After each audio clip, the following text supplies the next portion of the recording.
Hello, interwebs! It is I, Hewlett, David Hewlett, back with another fabulous I'm with Stargate Genius.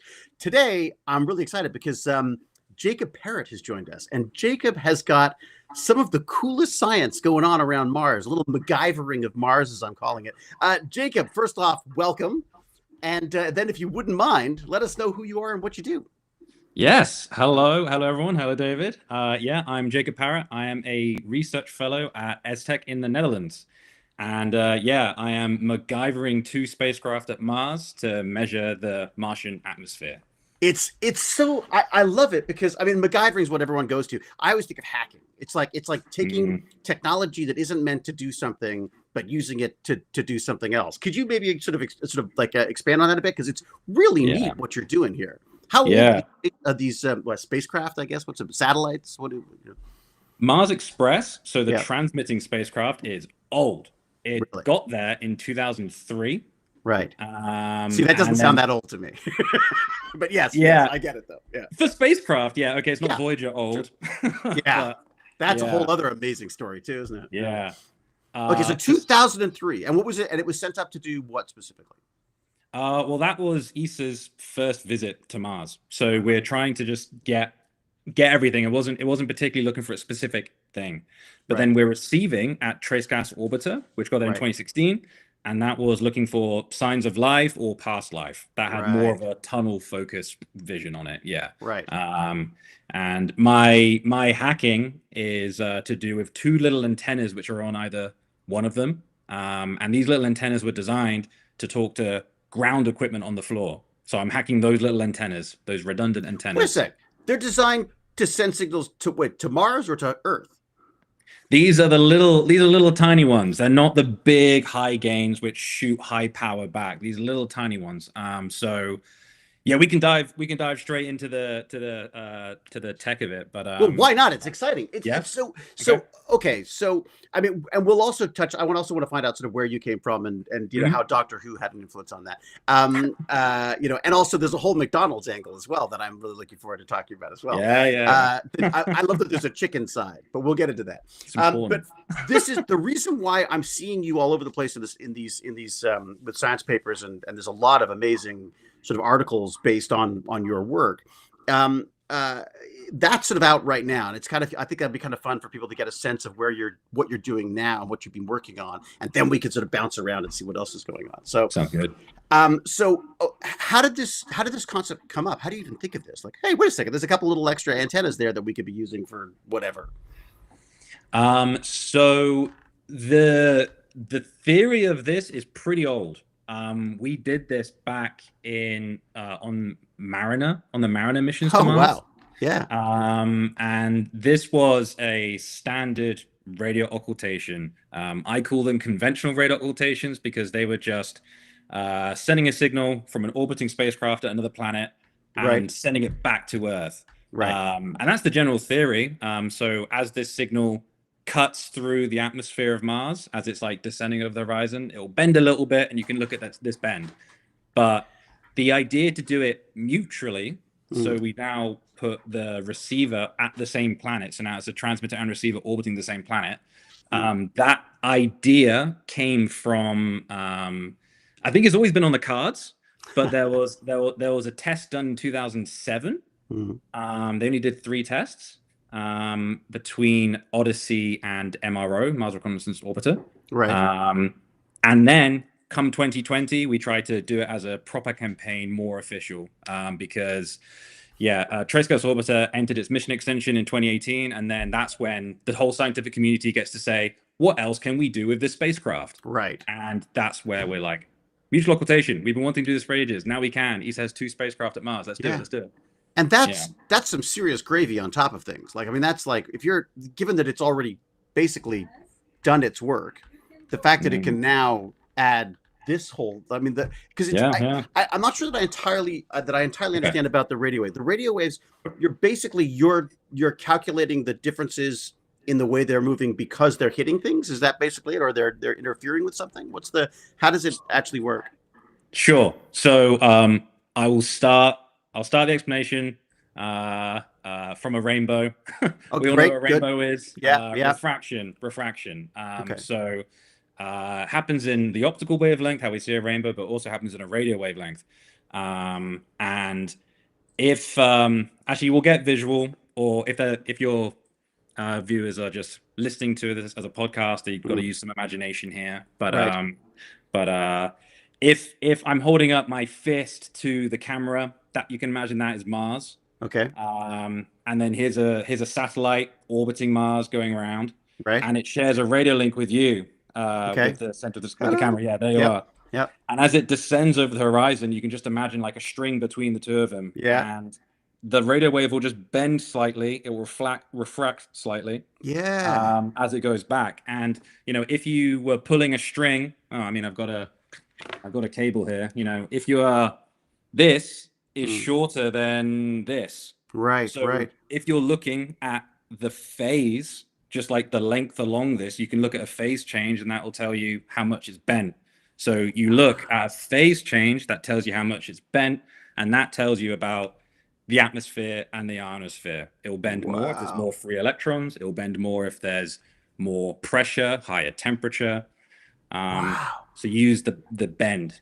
Yeah. So there's some kind of like a lookup table that you can figure out that, if it bends like that, you're looking at this, or I mean, how does it, or are you literally just having to do all this on the fly? I mean, yeah, it's a load of maths. It's a load of maths. Wow. I mean, you might have cut to the very core of all of this. There's a deep analytical expression. It's the Abel transform. It's kind of flawed, but you use an equation called the Abel transform to see that bend and say it's this temperature, it's this electron density. It's called the Abel transform. It's not a lookup table. It's a piece of maths. Wow. Yeah. So, and what did you find out? What did you discover in this other than the fact that obviously that you could now use this technology to do this kind of stuff? Yeah. Which in itself is amazing. Yeah. So putting the engineering out the way, because I am an engineer. So after we got it to work, what have we done? It was someone else's problem. Yeah. So after we got all the measurements working and calibrated, and that all works. By the way, we now have like 250 measurements, and it's happening at two a week. We're still going on. We've captured, I think, 3 main things, and your audience, I know in your Discord and your community, I think you said you shared the solar storm paper. I think that was the one. Yeah. I will finish on that one. Okay. Because there's 3 big things we discovered. Yeah. So mutual occultation has an amazing selling point that you can see the middle of the day and the middle of the night. So again, I'm asking for imagination here, but if you're an orbiting spacecraft and you have to send a signal back to Earth because you're doing conventional radio occultation, if you're crossing the horizon relative to Earth to do an occultation, you're also crossing the horizon relative to the sun because the Earth is closer to the sun. So that means conventional radio occultation only measures sunset and sunrise. Right. You just keep seeing sunset and sunrise. So, and if you're talking about an ionosphere is generated by the sun smashing electrons up. Yeah, amazing. That plasma soup. Yeah, exactly. Yeah. So if you only have one location of sunset and sunrise, you miss a huge portion of the day-night cycle. You don't know what the middle of the night is. You don't know what the middle of the day is. So the first thing I did with this mutual radio occultation data set was I looked at the middle of the day. And the first thing, my first paper that actually used the results of mutual occultation was showing that we always over-predict how dense the ionosphere is during the middle of the day. Because scientists always have to look at sunset and sunrise and then extrapolate out to the middle of the day. Right. But if you just look at the middle of the day, it's actually much lower. So that was the first thing. The second thing was you can actually use the thickness of the ionosphere to say what the temperature is up in the higher atmosphere, which is a bit weird because we're talking about charges, and then we're talking about like neutral temperatures here. But they do actually pair up quite well, and it's incredibly hard to get temperature measurements at this certain altitude of Mars. Right. You can't fly down into it like Maven does. Maven does deep dips. There's not enough actual atmosphere for infrared emission. You can't just look at it and see the infrared coming off, so you can't get a temperature measurement that way. So it's really hard to get a temperature measurement this way. So I also used it to look at temperatures, and I saw this super bizarre trend that in this altitude, which was like 150 to 250 kilometers, actually gets warmer the closer to night you get. Oh, weird. Um, it gets warmer, yeah. So I showed that as well. Huh. That was the second thing. And I'm guessing, and you're able to tell the temperature because of the activity in the ionosphere. Like, does it slow down, or I mean, Yeah, yeah. So the Martian ionosphere, it if you're it gets it's just a it gets thicker. The Martian mm. ionosphere gets thicker as it gets hotter. In the Oh, okay, same way as if I heated up a balloon, it would expand. right. Yeah. So if if you heat up a volume of gas, also the charged particles in those get spread out even further. So the thickness grows of the ionosphere. So that's how I saw the temperature just off the thickness of the ionosphere. I love the way Uh, you say "saw." And the reality is, you're doing this is something you have to put together from the math. yes. Yeah. That's Yeah. fantastic, though. I mean, Hmm. and there's some beautiful images that come out of that. Obviously, I guess, Yeah. Yeah. but Yeah. that is. Did you ever, as a kid, go like, "Oh, yeah, no, I'm totally going to be like working with spacecraft and like and seeing Mm. things with math"? No, not at all. Not at all. So how do Um, you get? How did you get started in this then? How does that? How do you get here? yeah. Okay, leaving the main scientific thing to the end, the point three, leave it to the end. Oh, How no. did I If you got get a here? point three, go ahead. That's yeah. No, if you want to keep going, keep What going. do you, That's totally fine. and then the third thing was we got an incredibly lucky measurement. Very, very, Mm. very lucky. Oh So yeah. which is the one that some people might have seen. It was the Nature Comms paper. It was we managed to get the biggest solar response seen at Mars ever.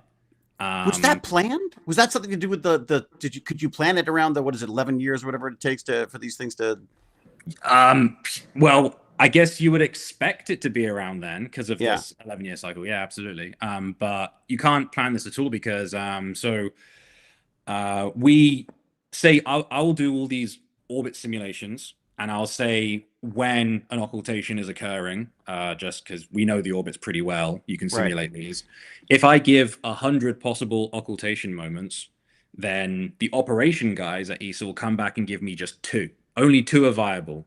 because we're the little kid. We're low priority science. Right. Right. If we are because these two antennas are they're not completely redundant. They're still talking to Perseverance. They're Right. still talking to all the other ones. They have day Um, jobs. Over 50% of Martian traffic goes through Trace-Gas Orbiter. Wow. It's a busy boy. Yeah. Yeah. And these two antennas, they're yeah, it's they only 2 out of 100 because I've seen a map of it from the operation guys. There's like Mm. enormous circles on Mars saying do not use. You Oh can't send wow. any communications if you're anywhere near Perseverance. If Perseverance wants to upload something important, a photo, if you want to downlink some Everything else instructions, stops. no one's getting in the way of it. It can't be Wow. like, oh, Jacob wants to do a little measurement. No. Yeah. So there's huge things. So we can't ever plan it like it's not like we see from the flotilla of solar satellites. It's not like Mm. we can see it and then we can propagate it to Mars and then we can instantly go to the operation guys, turn it on now, now, now, now, now. It's Right. like months in advance. Months in Right. advance. So it's pure luck. And it's lucky because it was originally one per week, but Right. then I was, as I said, I was an engineer, so I was like trying to see how small I could shrink the data volume, and we made it small enough such that we could double the frequency. Oh, great. So then, because we're now two a week, we just got just a super lucky measurement that we got just 10 minutes after a massive solar flare hit. Yeah. So two per week, and we got just 10 minutes after a huge blast came in. Which is extraordinary. I mean, God, the images Yeah, are gorgeous. I mean, it's just, I guess, yeah. images for want of a better word, I suppose. But And if you take this result, obviously you and me are like our biggest result ever. Great, that's a paper. I'm done. But you take that to my ex PhD supervisor. He's like, okay, but what's the science here? What are you yeah, saying? yeah, yeah, So yeah. so the Yeah, what some pretty pictures. Now move on. Yeah. exactly? So the science of this Mhm. was we always underpredict the contribution of the photons coming in through this solar flare. We Mm. always thought that as irradiance goes up, the electron density goes up by the square of that. Mm. But I actually, with this measurement, with this incredibly rare measurement, I showed it was actually more of a linear relation. So you need less photons per electron created. Mm. So you have photo electrons produced by Right. photonization. Photon comes in, electron gets kicked off. Right. But sometimes, if the photon's so high power, it will go and knock other electrons off other Oh, wow. molecules. So it's a cascade effect. Huh. So less photons, more electrons. This effect is very well known, but on Mars, we had always been under predicting this effect. So you need less electrons to produce this. That was the science. That's But great. I mean, I'm just happy that we got the biggest response from the solar storm. But that's the actual science that we saw. We're over predicting contributions of secondary ionizations. That's the science of it. But a rock star move like that, like when something like that happens in science, when all those things sort of when the planets align, as you put it, um, this is going to help you for research going forward, though, isn't it? I mean, are you going to move up the chain of like, are you no longer, Jacob and his little projects? Are you like, oh, that's that guy who's been doing some good Uh, work? Does that help you moving forward? the issue is everyone at ESA has stuff like this. Right. So now, I know, because we I've keep just, talking to them. Everyone's doing exciting yeah, stuff. this is me catching up. Right. Okay. This isn't, oh, Jacob's done that. This is like, okay, Jacob can now come to lunch with us. That's that's what this is. This got you into lunch, kid. Yeah. I'm now not picked on at the Wow, very campus. good, very good. Now you Yeah, have to yeah. start picking on the new kids now. That's my God, plan. that must have been. I mean, you're not expecting that, and then you see it happen. I mean, what's going through your head while that's happening? So it's I wish it was a beautiful dramatic moment, a beautiful eureka moment, but you get some data back, you think that's kind of funny, you reprocess it again, still looks funny. Yeah. And then yeah, I show a couple professors and they're like, that's a paper, just instantly. Really? Yeah, because it's the biggest ionospheric layers we've ever seen. And I proved it wasn't some anomaly. It wasn't a malfunction. Right. But yeah, it is. Yeah, because when you see those dramatic exciting. numbers, I'm guessing you could go like, "Oh, something they fried something." Yeah, or I mean, because the processing chain that was used back then, I made as a PhD student, and PhD students get a lot of things wrong. So I could never rule out that I hadn't been doing something Just dumb. got it wrong. Yeah, You you can't haven't rule it discovered out. anything. Yeah, I can't rule out anything now. That I can't rule right. out that I'm not being dumb.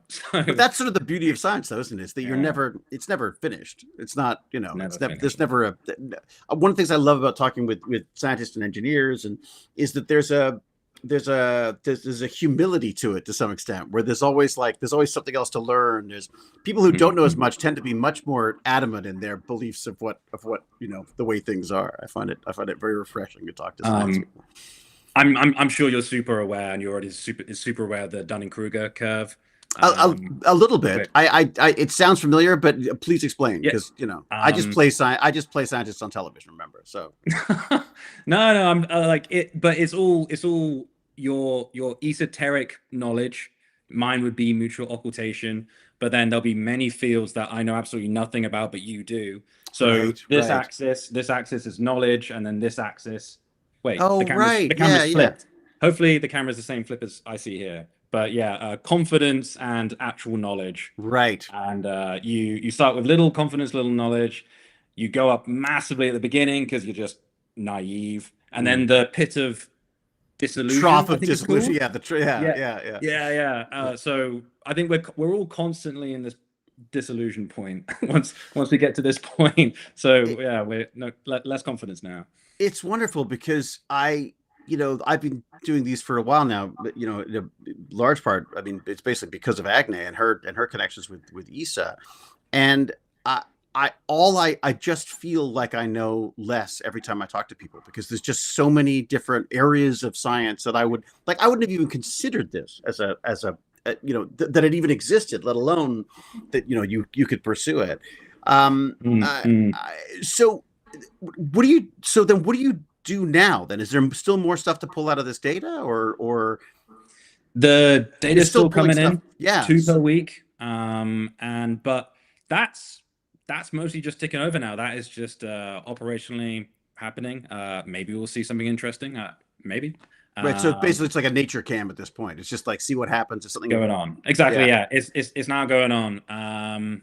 But what do I do now? There was a lot of research fellows are still engaged with future missions. What Right. is ESA going to be be doing next? Those Yeah. things I can't really talk about. It's way above my pay grade. Right. Frankly, Right. I can't say what ESA's big plan is. Right. But that does take up a lot of time. Hmm. I think stuff I can say.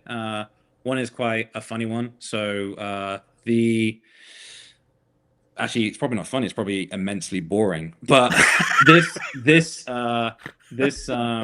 all this data we have to put into public archives for the Right. rest of the world to use. Yeah. So it's the Planetary Science Archive is where Is ESA that the puts year? You have everything. like a year to use your own the data, or is it 2 years or something, and then you have to sort of make it? If I was a researcher at a different institution, Mm, then if ESA says yes, you can have this instrument because you built it, then you might have a year or 2 years, whatever the word exclusivity with is. the Yeah. But because I'm in ESA, ESA's just serve serve the European member states, so right, they don't care. They just like get the data out there.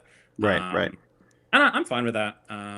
So it's getting data on the Planetary Service Archive, and the archive is incredibly opinionated.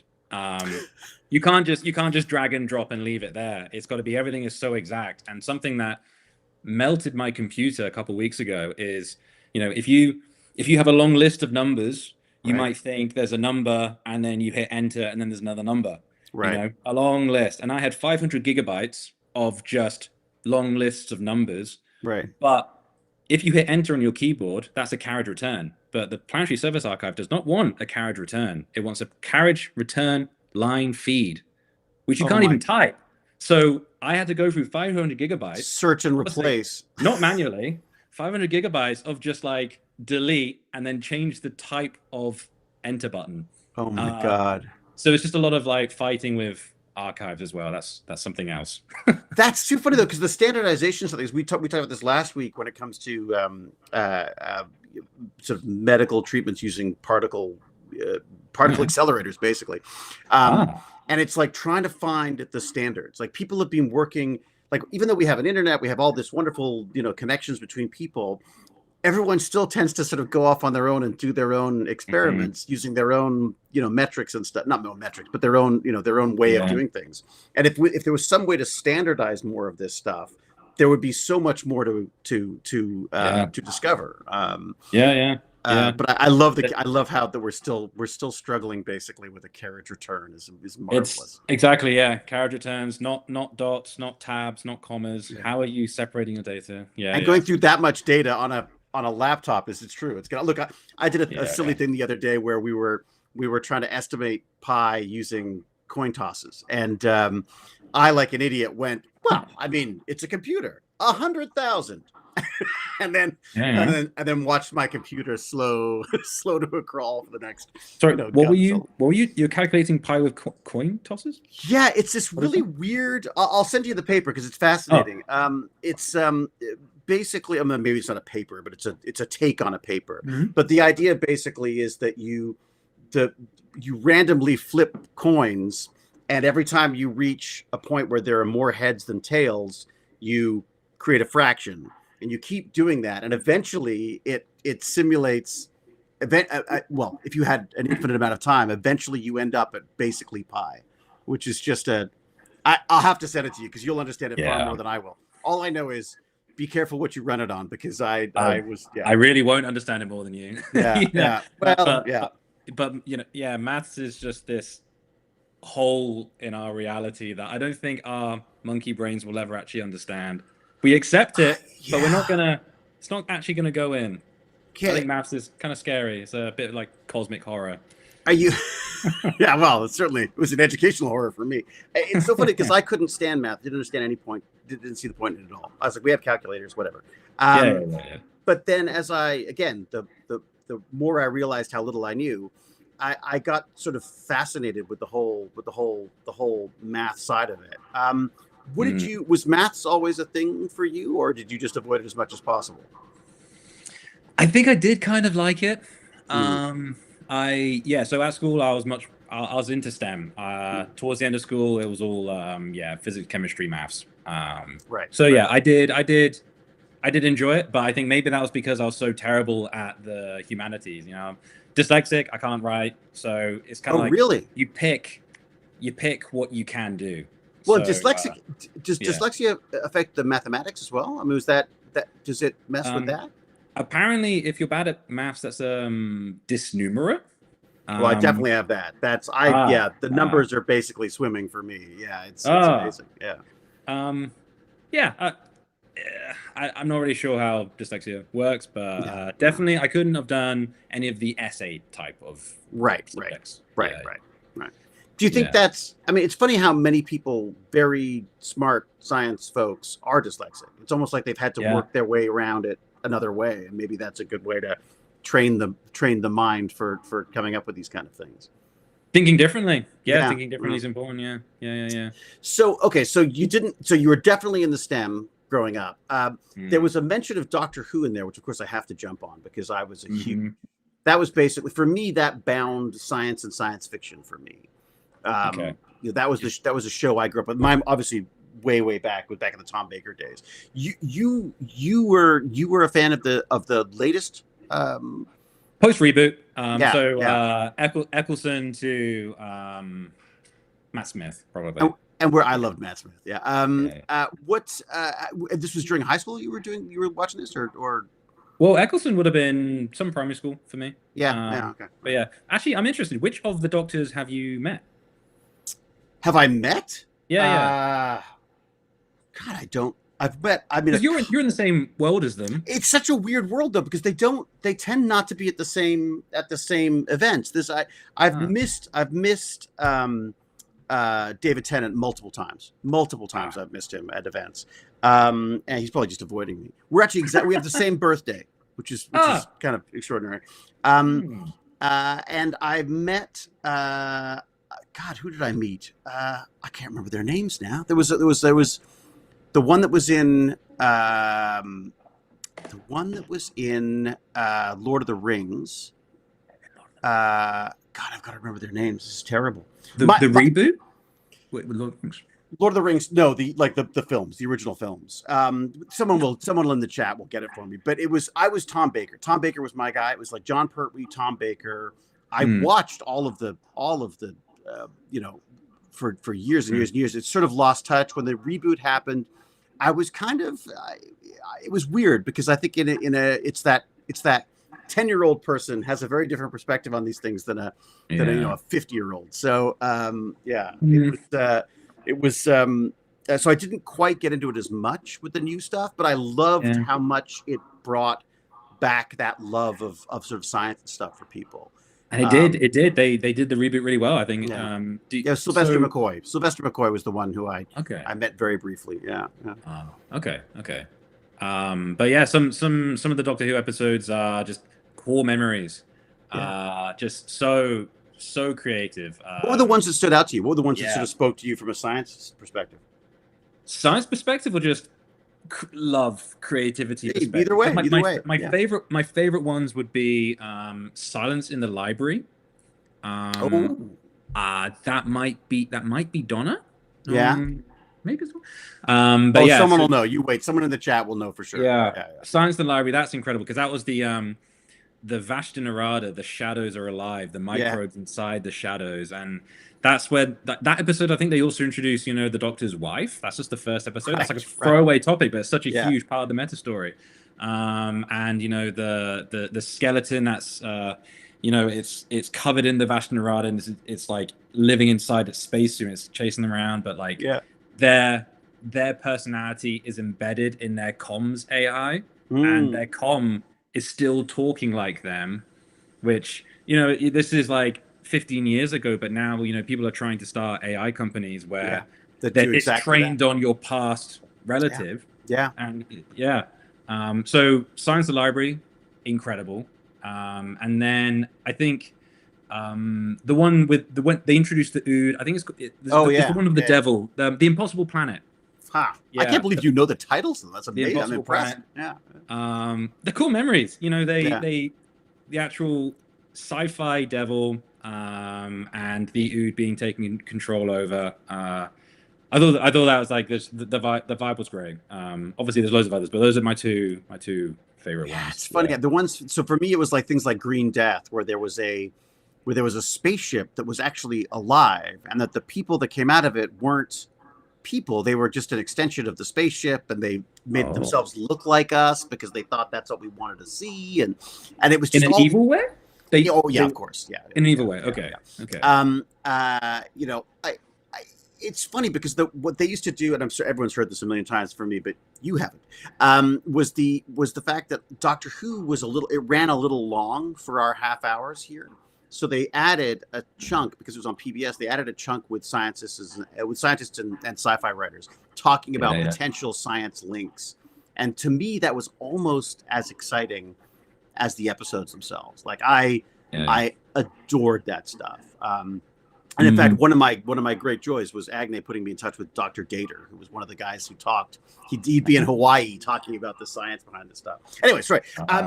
Let's go back to you. So you are you're watching Doctor Who. You're on your way to nerddom already.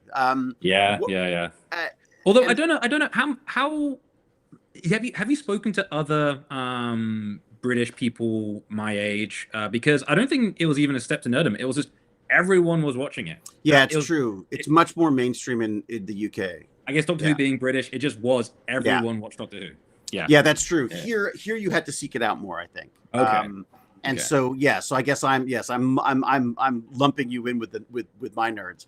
Yeah, you still nerd, but yeah. But I think the thing about the UK, and I would say Europe in general, is that they are much more. They accept science fiction as just another genre. It's along with action, it's along with romance, whatever, westerns, whatever. Whereas it's sort of marginalized a bit in the States for some reason. It seems to it's never seen. It's more seen as silly rather than serious. And I think that Europe and England were much better at creating the science of the science fiction, whereas it was all spectacle in the States for a long time.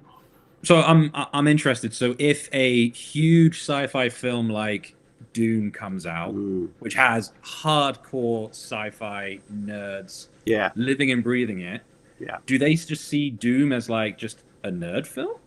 Like, how's it? I guess not. The whole nerd thing's kind of changed over the years. I mean, it was definitely derogatory. I think we've sort of reclaimed it because we were, people used to laugh at me at school because I was a Doctor Who fan and would prefer to catch up on my Doctor Who than go to school dances and things. So, so there was definitely it worked out. It worked out. Yeah, it worked out. It fine. worked out. It worked out fine for me. And I find that the older I get, the more I sort of reclaim that stuff because you at a certain point you realize you just stop trying to be someone else and just be who you are, and it's so much more fun. And you meet more people this way. So, with you, how did you get into the professional side of this? I mean, how did you? So in high school, were you offering your services as an intern or stuff? Yeah. How did you get into it? Sure. How did I get into space, or how did I get to this fellowship now? Well, I mean, sort of either way, in a way. I mean, okay. Either and all. Yeah. Okay. So I love the McDonald's connection I think it's just I've never heard that before. So yeah. Especially that there's even a chicken angle to the. Let's start from there. A little leading question, isn't it? Let's start from there. Okay, so when I was at school, it was my part-time job. I was working at McDonald's. Now, is that something you chose to do yourself, or did your parents say get out there and get a job? I chose to do myself. Good for you. Okay. And I loved working at McDonald's. It's a great job. Yeah. And I know people have this idea that might be dirty or anything, but honestly, it is so clean. The McDonald's hive mind, the organism that you live Yeah. inside when you're inside a restaurant, you can have 5 brain cells and the entire machine just works. There's no Wow. opportunity to make it dirty. Everything is cooked perfectly. So it's, the dirty ones are the random, late night food places. Yeah, They yeah. can The give you greasy food poisoning. spoons. Yeah, yeah. So yeah, like I worked at McDonald's. So you liked the efficiency of it.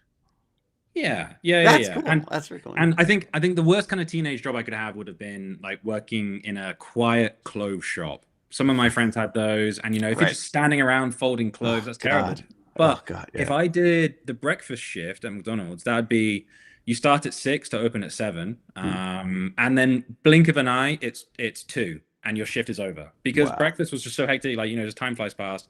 Mm. And I was for 2 years they just stuck me on chicken side. I think they've changed. I think they've changed the vernacular now. Kid, you're the chicken. Yeah, I just have a chicken face, I guess. They just knew I was chicken. Not front of house. Keep him away from the tills. Right, But right. stick him in chicken side. Chicken side is just like, there's the deep frying. All chicken is deep fried, Mm. Yeah. So the deep fryers and the grills. I was always on the deep fryers. And it So, never yeah. got to you. It didn't bother you. Some people at school were trying to take the piss out of me, but Well, that's their I job. was Yeah. earning money. So Yeah. Yeah. yeah. So yeah, I mean, but McDonald's did not at all feed into my space career at all. It was just a fun. It Well, was a but fun little. I would argue that I think Okay. the fact that you appreciated the way it worked, and the fact that you didn't mind doing the work, I think is probably that is a huge step for a kid growing up, because I think that's not something that a lot of kids are drawn to right away, and that would stick with. And also the fact that if you're getting teased at school about it, it's another reason not to do it, right? I mean, it's Yeah. no, I'm Yeah. impressed. That's yeah. I think that I would be surprised if that didn't have more of an effect on you. Yeah. Well, maybe you being a third person, you have a better perspective on this. There you go. That's it. Yeah. My old, the old man telling you how it is. The Yeah. sage. So, but you did this. So you did that for how long? It was like 2 and a bit years. But Wow. then Were you saving for anything? Was there something in particular you were saving up for school or your own no, stuff? it was just late adolescent life. Yeah. Has expenses. So It's very expensive. It's true. Yeah. That fashionable stuff is difficult. Yeah. Yeah. Well, my fashion is terrible. Yeah. I gave up on it a while. Yeah. For many years. So my all of my clothes were just hand-me-downs, but they were nice hand-me-downs Right. because my older brother's boyfriends would always just give me their clothes. So I had nice clothes. He had the best clothes. Didn't pay for anything, but they're all good clothes. Yeah. But yeah. So I left that because then I did an internship at Rolls-Royce. Not the cars, the airplane engines. Yeah. How did that? I mean, yeah, again, that was. I'll bet you McDonald's helped on that too, because if they see that you're willing to do the work, I think that's. Hey. Yeah. Sorry, I don't know why I'm obsessed about this, but I think I'm just trying to talk loudly so my son hears. I think that's basically, How old is your son? He's 18 now. He's 18, but I made him get a job when he was 13, because I was like, no, if you're not doing camps, you got to do work, and I think it does make a difference. Have having the independence of being able to bring in your own income is a good thing. All right, Rolls-Royce, go. What do you got? So Rolls-Royce, I didn't have a good time. Really? It wasn't like I got put on a great project to learn a lot or anything. I was doing IT. I applied as an engineer, but then they just put me on working on some intranet things. It was real grunt work, and I think it was a great sandbox for me to make a lot of mistakes. So it wasn't.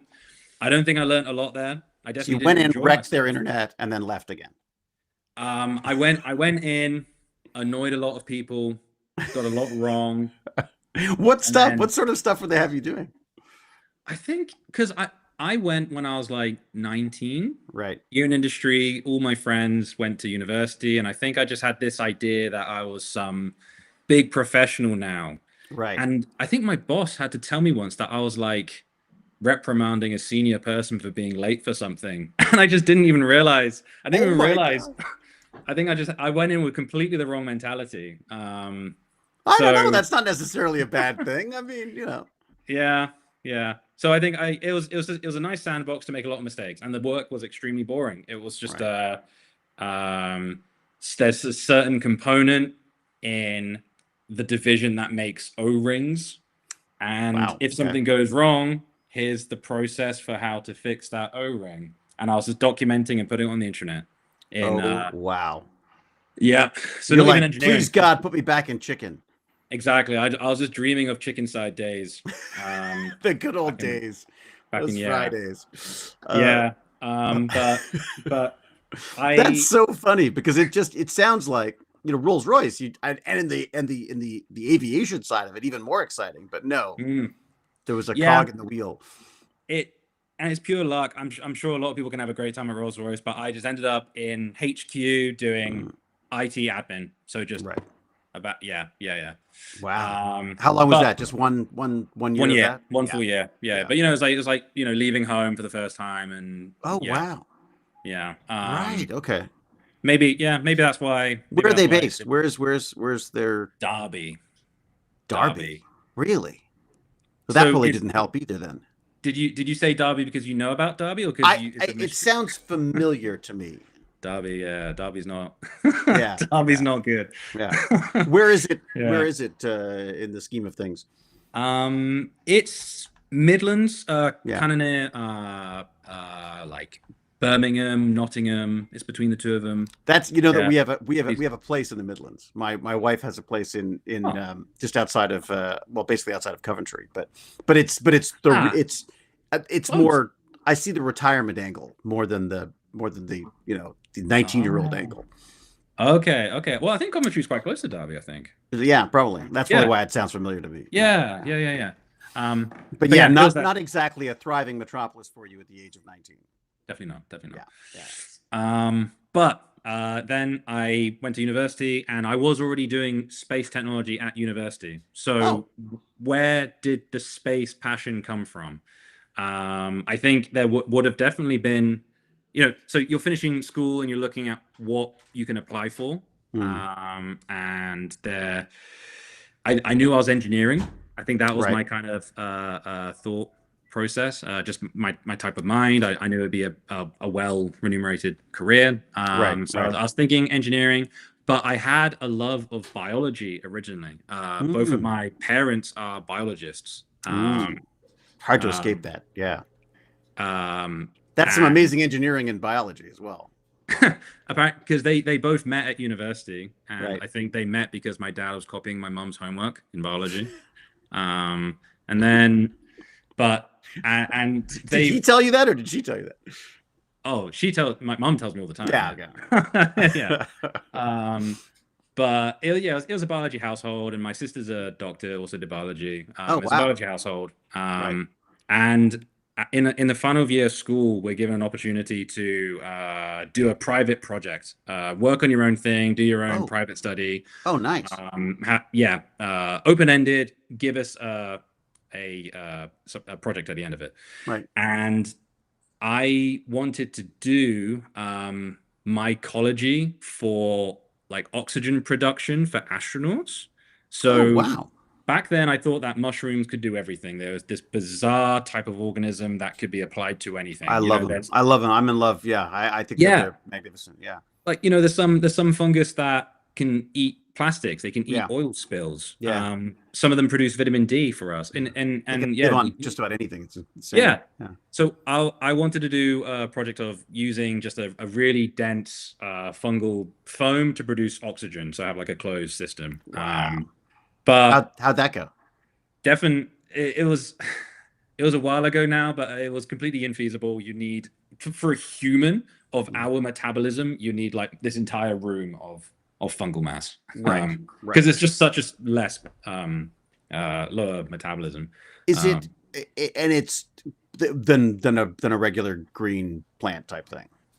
I think what I liked about the fungus was absolutely all of it could be used for the oxygen production, not just the photosynthesis Right. up there, not just so the huge It trunk seemed was more just efficient wasted. somehow. Yeah. Yeah. But I was assigned for this project with a really good teacher, and he would just let me talk, and he would bounce back, and we'd like. It was the first time we just had open-ended, nerdy discussions. Yeah. And even though it was a kind of spacey topic back in school, I remember talking to him about like generation ships Yeah. and Drake's equations and stuff. Oh, wow. Wow. So it just like kind of turned my mind to it. And then I was on holiday What was their in name? What was the name of the teacher?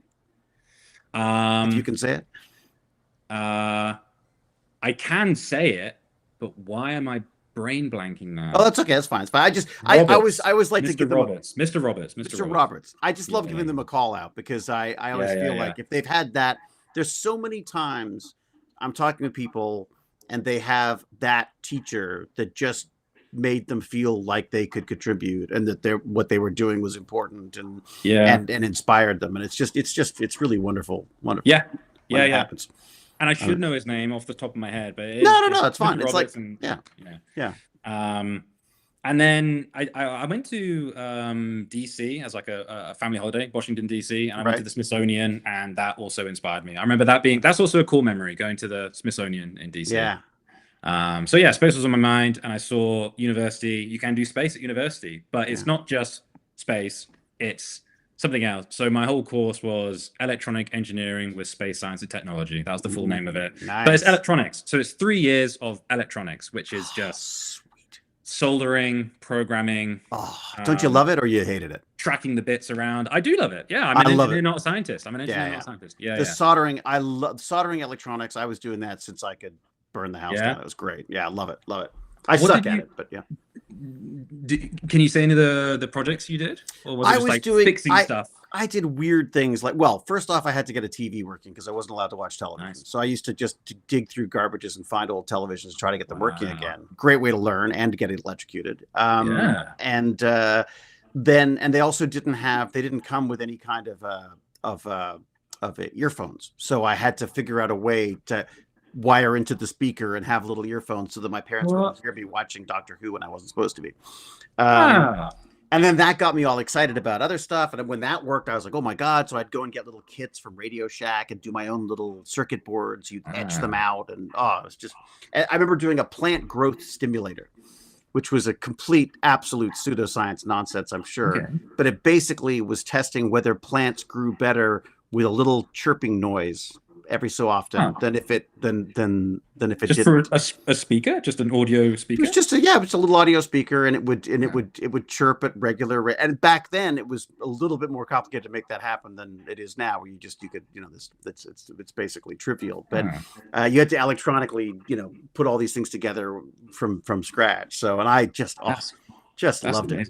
Yeah. So with your TV one, sorry to get very specific with you. No. But your TV one, there wasn't even a headphone output. You had to go into the PCB, see the audio line, tap into that. Wow. Yeah. Wow. And I learned very quickly how much of a charge those old tubes could hold. I've heard they're really dangerous. They're incredibly dangerous. Yeah. I was very lucky on a couple of occasions where I melted a screwdriver or two in the process. But and of course I'm not supposed to be doing any of it, so it's all like, what was that? Nothing, trying to clear the air of the smoke and So your parents never went into your room and saw your Dexter's laboratory? I'm sure they did to some extent. I don't think they. Well, first off, I mean, they were very good about.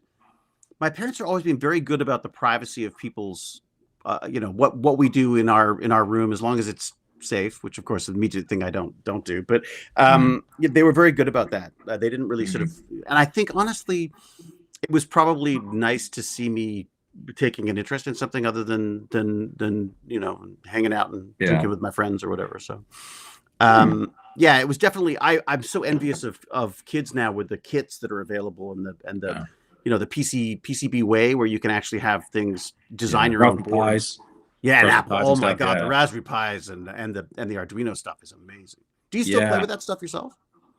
I have a plan to get one very soon. I did have one as a kid. Yeah. I didn't do anything with it. My parents got me one when I was 15 or something. Yeah. But You need a project. That's the problem. Is it's almost like being given a tool without a project to work on. You need something that demands that you're going to use that for. So I have something working on a computer right now, and I'm really interested to see if I can put that onto a Raspberry Pi. Oh, sweet. Can I ask what it is, or is it top secret?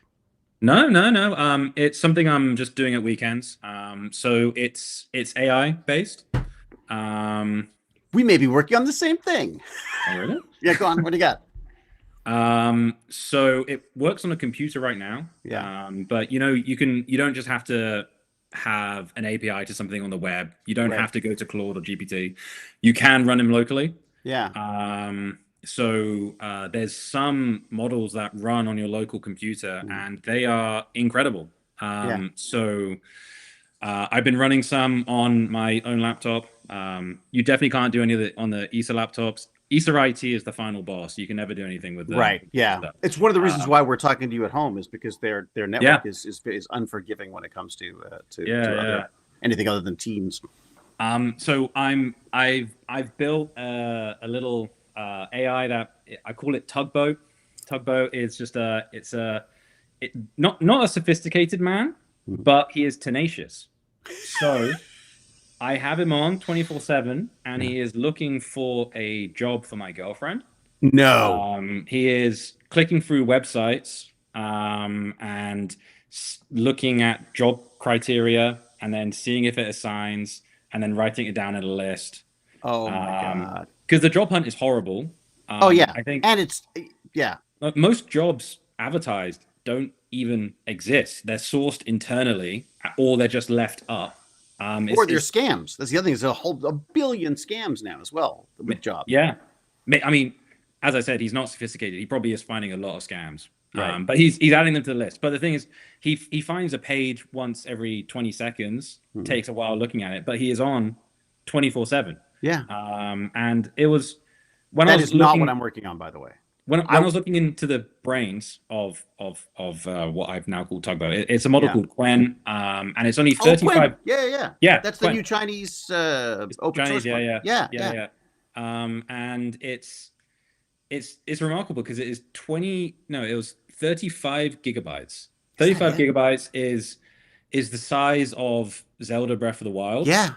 It's just 25 gigabytes, and somehow, not talking to the internet at all, it just knows all of human existence. So I've tried it out in different ways, and I ask it to look at some of my I give it like a PDF of something from my paper, and it's clearly been trained on some of my papers because it knows about mutual occultation, it knows about residuums. Yeah. How do you feel about that?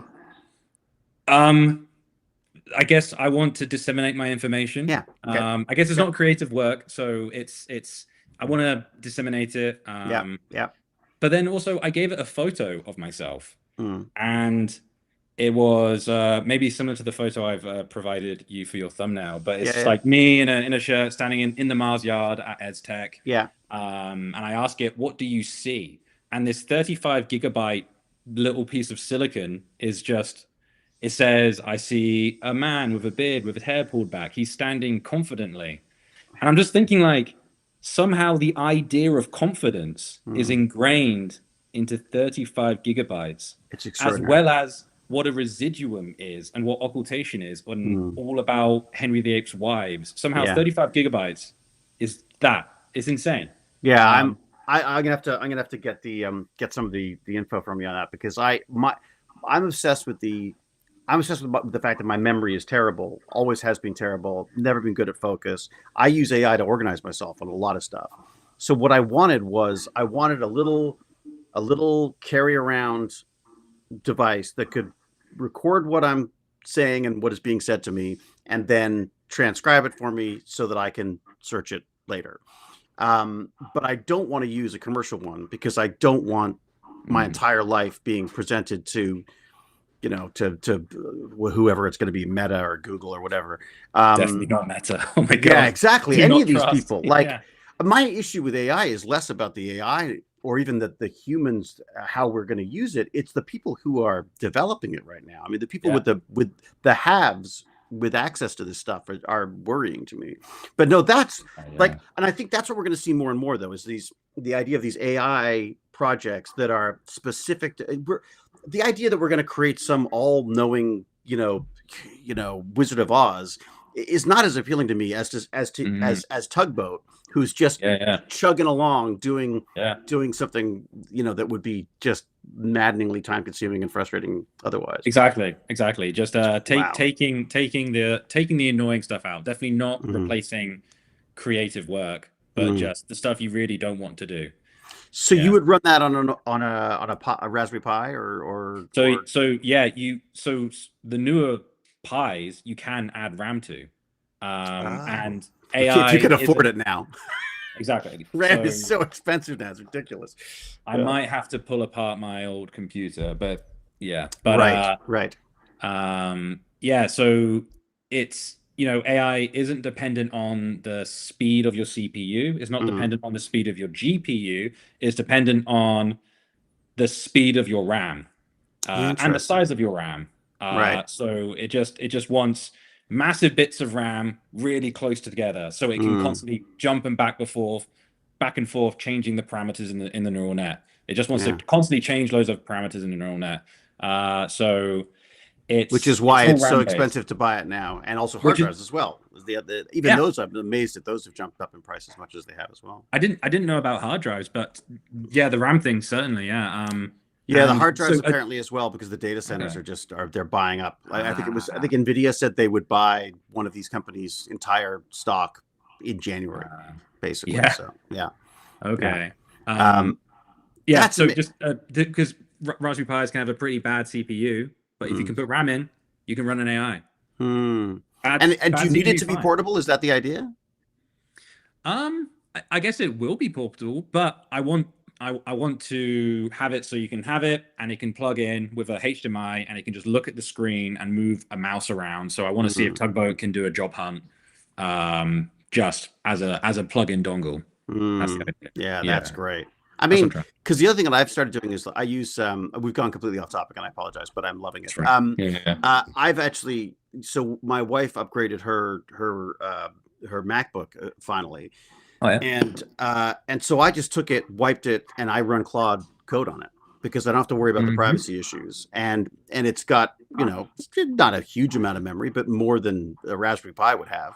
And it's so you run Claude code with what model?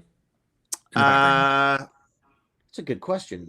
I think I'm just running it on whatever the default model is, because I select the model when I use Claude in the browser, but I don't think I've ever changed it on Claude. So whatever Claude code does by default, like I literally have no idea what I'm doing. That's why I put it on a computer that I'm not worried about it. Selling my $50 of crypto behind my back, or something. No, that's amazing. The AI stuff, was that something that came up? Is that coming up at work? It must be coming up at work as well. Is it helping you with any of that processing of data? So I do have a project now, and I actually mentioned this. We touched on it a little bit earlier on in this conversation. I said we're not using lookup tables. We're using an analytical function called the able transform. And this able transform is a bit flawed. But whenever we do radio occultation, whether it's on Earth, by the way, we do tens of thousands of radio occultations on Earth all the time. Every year, there's loads and loads of them. Is that to look at our own atmosphere? Radio occultation is known as an anchor measurement because it's so reliable. Everyone else calibrates off it. Oh, wow. So it's done on Earth all the time. But instead of transmitting from something that wasn't designed for it, they're transmitting from GPS or Galileo, designed specifically. Well, it's the receivers are designed specifically to look at tiny frequency shifts, but GNSS, so global navigation systems, our American friends would call it GPS, but yes, GPS, GLONASS for the Russians, Compass for the Chinese. That is just an ultra stable oscillator, so a very stable clock, and that's all you need, just a really, really stable clock. So that's done on Earth all the time. And they're fine with this issue with the able transform because they have so many measurements. They can just integrate quasi co-located measurements to, they can just bung it together and get a good measurement.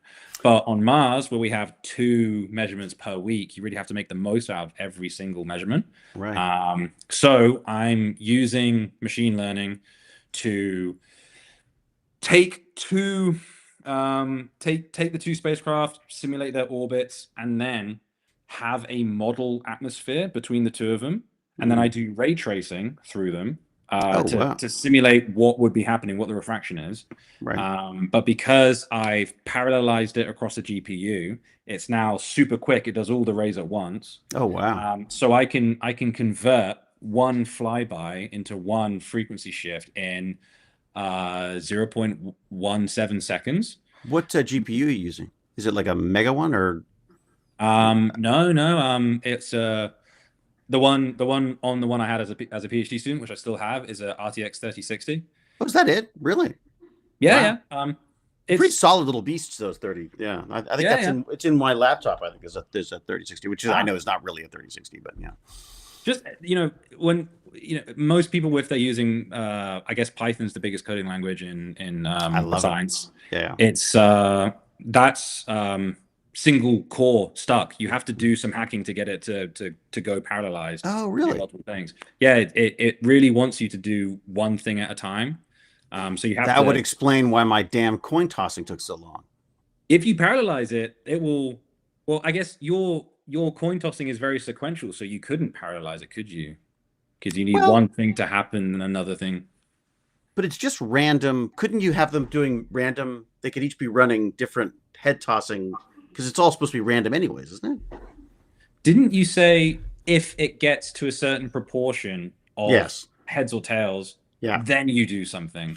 Then you basically turn it into a fraction. But then you could just start again. Then you're starting again every time so basically you could have parallel coin. I think again, I'll send you the paper. But I think you could potentially have like it would be like having 100,000 people or 10,000 people or whatever you're able to do flipping coins time until they got to the point, because some of them get caught up, right? Some of them you get a long run of tails and you're like, crap, because I started doing it by hand, which was it. That'll take a while. I should spend. I really need to be better with my time, but yeah. Okay, sorry. So the equation by basically being able to process huge amounts of this information, you're able to figure out where the problem lies in the equation, or so because I've used parallelized ray tracing, I can get a what we're meant to see, and then what the atmosphere is. I can get those paired together really quickly, as I said, 0.17 seconds. Wow. So I can then do this thousands of times so that I can then train a neural net to see the relation between the 2 of them. So instead of using this able transform to see how one turns into another, I can learn different patterns between the 2 of them. Wow. So it is a type of machine learning. It's a simulation-based inference. But it's basically you simulate physics and then you can reverse physics with a neural net. Wow. And there's enough information about the physics. You're not not worried about, oh, I'm missing one little thing that's giving me exactly, that screws up the solution type thing. Like, I mean, we know enough about the simulation that you have enough data to pull good data from the simulation.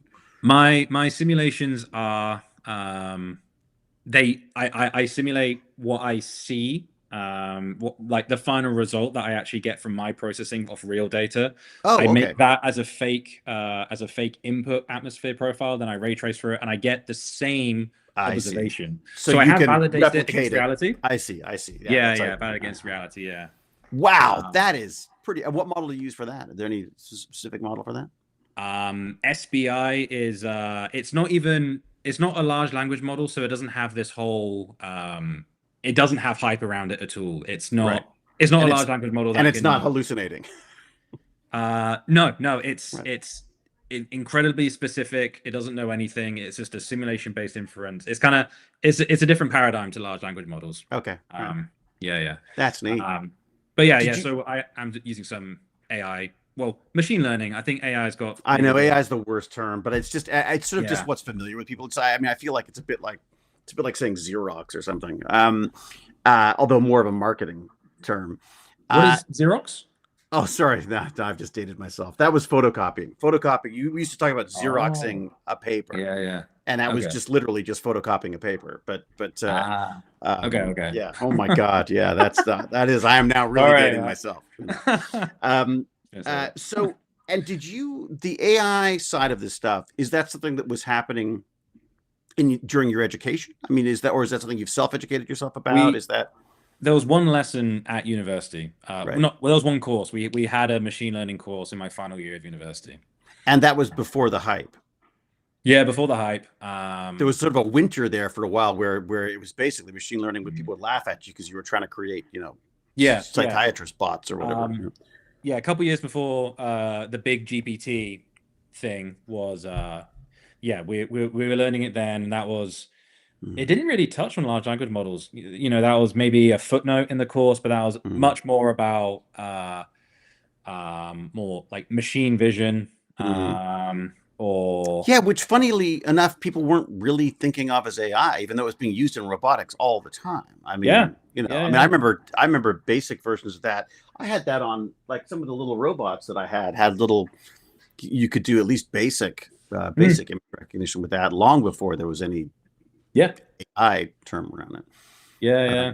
There was a so in our final year of university of in the masters, where did you go to university, by the way? Where were you at? Bath, Oh, Bath, really? Oh, yeah. lovely place. That's a classy place. I mean, again, probably not great for teenagers, but still, beautiful It's place. Yeah. great for teenagers. Like Is it? Yeah. it's it's big enough to have a city vibe, but it's Yeah. also got the Got some tranquil clubs. village Yeah. British vibe as well. So Yeah.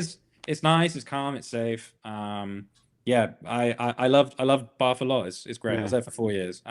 Wow. But yeah, when you the final year of the masters, they one of my cohort, his project was a machine learning thing, and he Oh, wow. designed image recognition, and he had the world's fastest image recognition, but the caveat was to look for guns. So he ran loads of films through his whatever it was model, and it Mm-hmm. would see the gun from any angle and do that.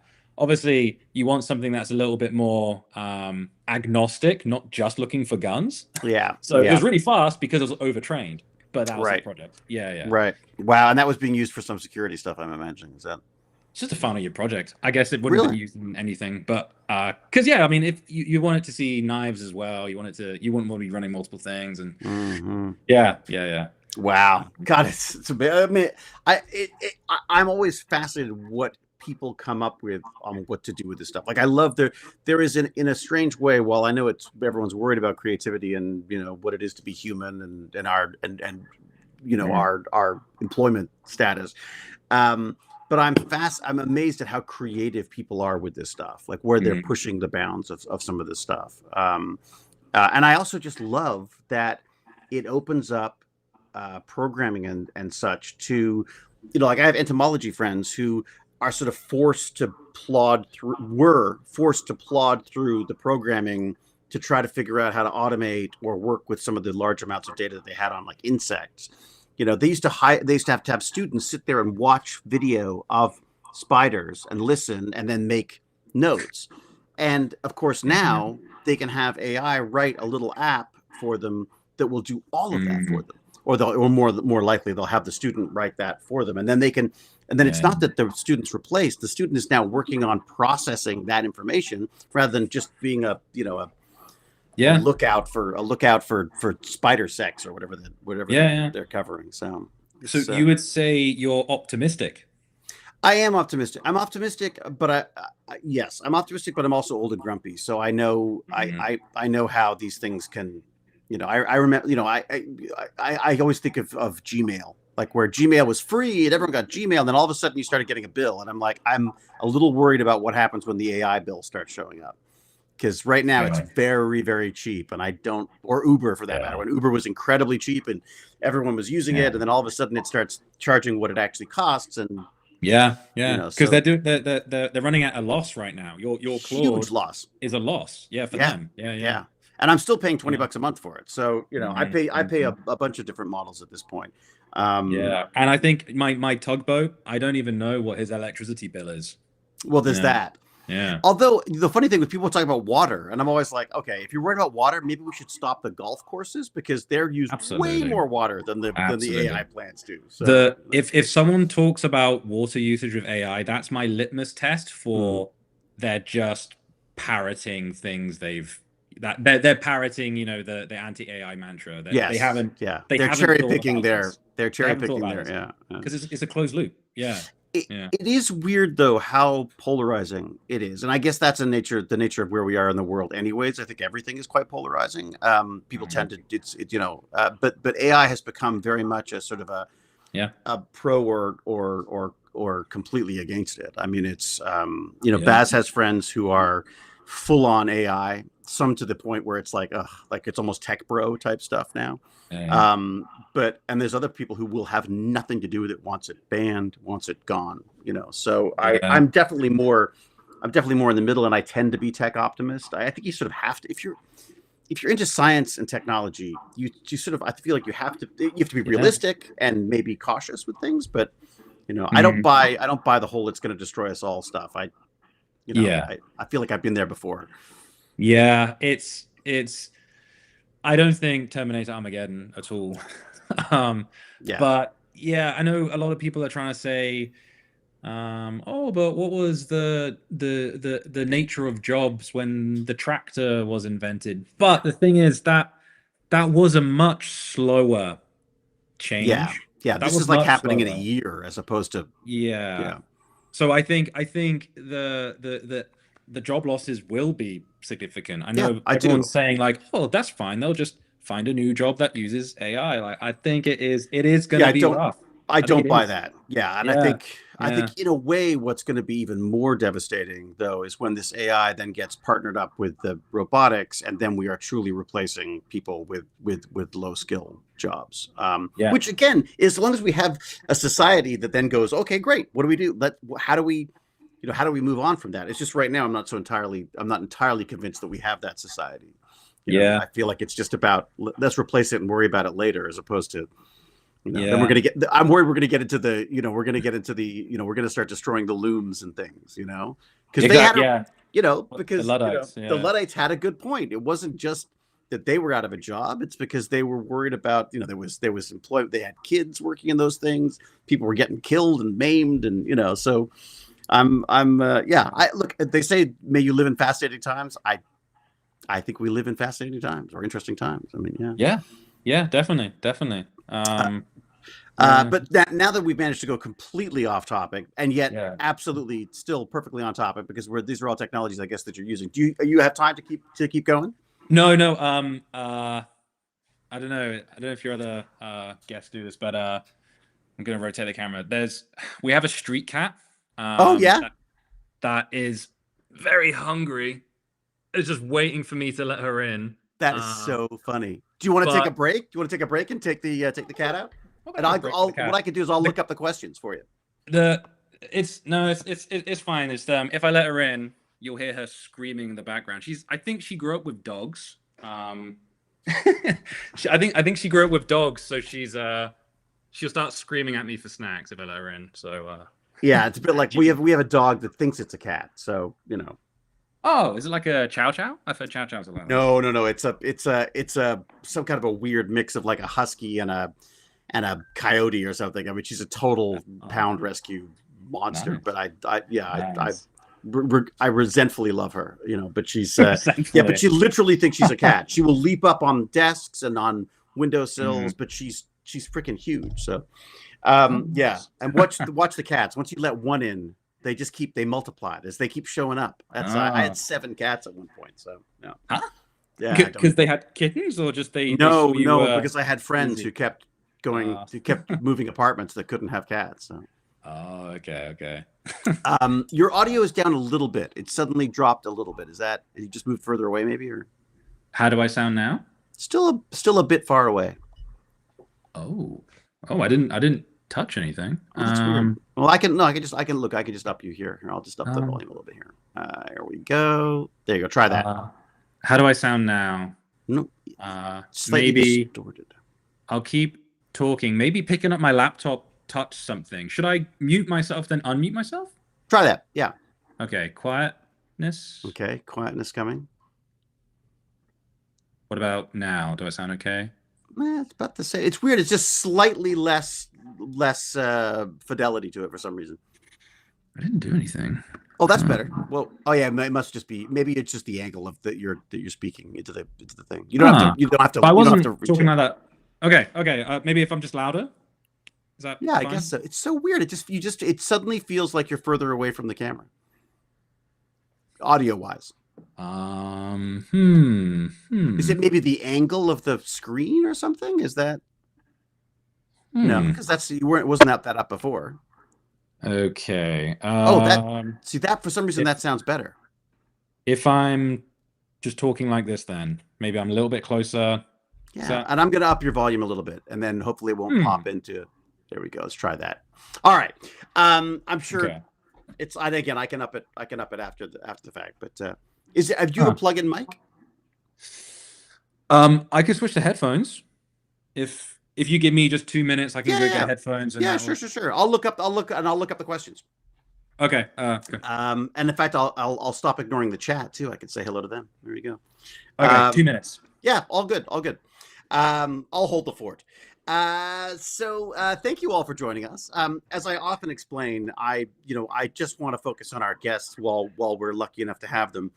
So I don't really get to the chat, but our fabulous producer Agne has been gathering all of the good questions. And how are we doing time wise? Oh my God, we're over an hour already. God, this is way too much fun, isn't it? Okay, so let me get into the email and we will have a look at what we have in store for us. Just loving this chat, I've got to say. Really, really enjoying this. Okay. Keep going. I'm just Yep, all good. Yep, I've got it. I've got questions to go. Okay. And it's nice because I actually get to talk to the chat, which I never get to do during these discussions normally. So. And coffee too. Voila. It is amazing, we could do all this work on Mars with satellites and radio transmissions, and yet for some reason, bloody podcasts are always a technical nightmare. And thank you all for the birthday greetings. Very kind, very kind. We're just doing a little. Is it your birthday? Check. Oh, it was. Is it your birthday? Do I sound okay now? Do I? It's still very far away. Still bad. Is it possible that the can you up the now? Is it bad now? Bad? It's sort of distorting a little bit. It sounds good to me. Oh, so maybe it's just me. Maybe it's my problem. Wait a sec. Let me just make sure that I'm not. Maybe it's me. I mean, these headphones might have. Is that bad now? Muted? I guess I'm muted. It's no. It's just hearing a lot of background noise now for some reason. Sorry. Has the mic changed? Have you changed mics by accident potentially? I think just picking up the laptop might have just thrown something off in Restream.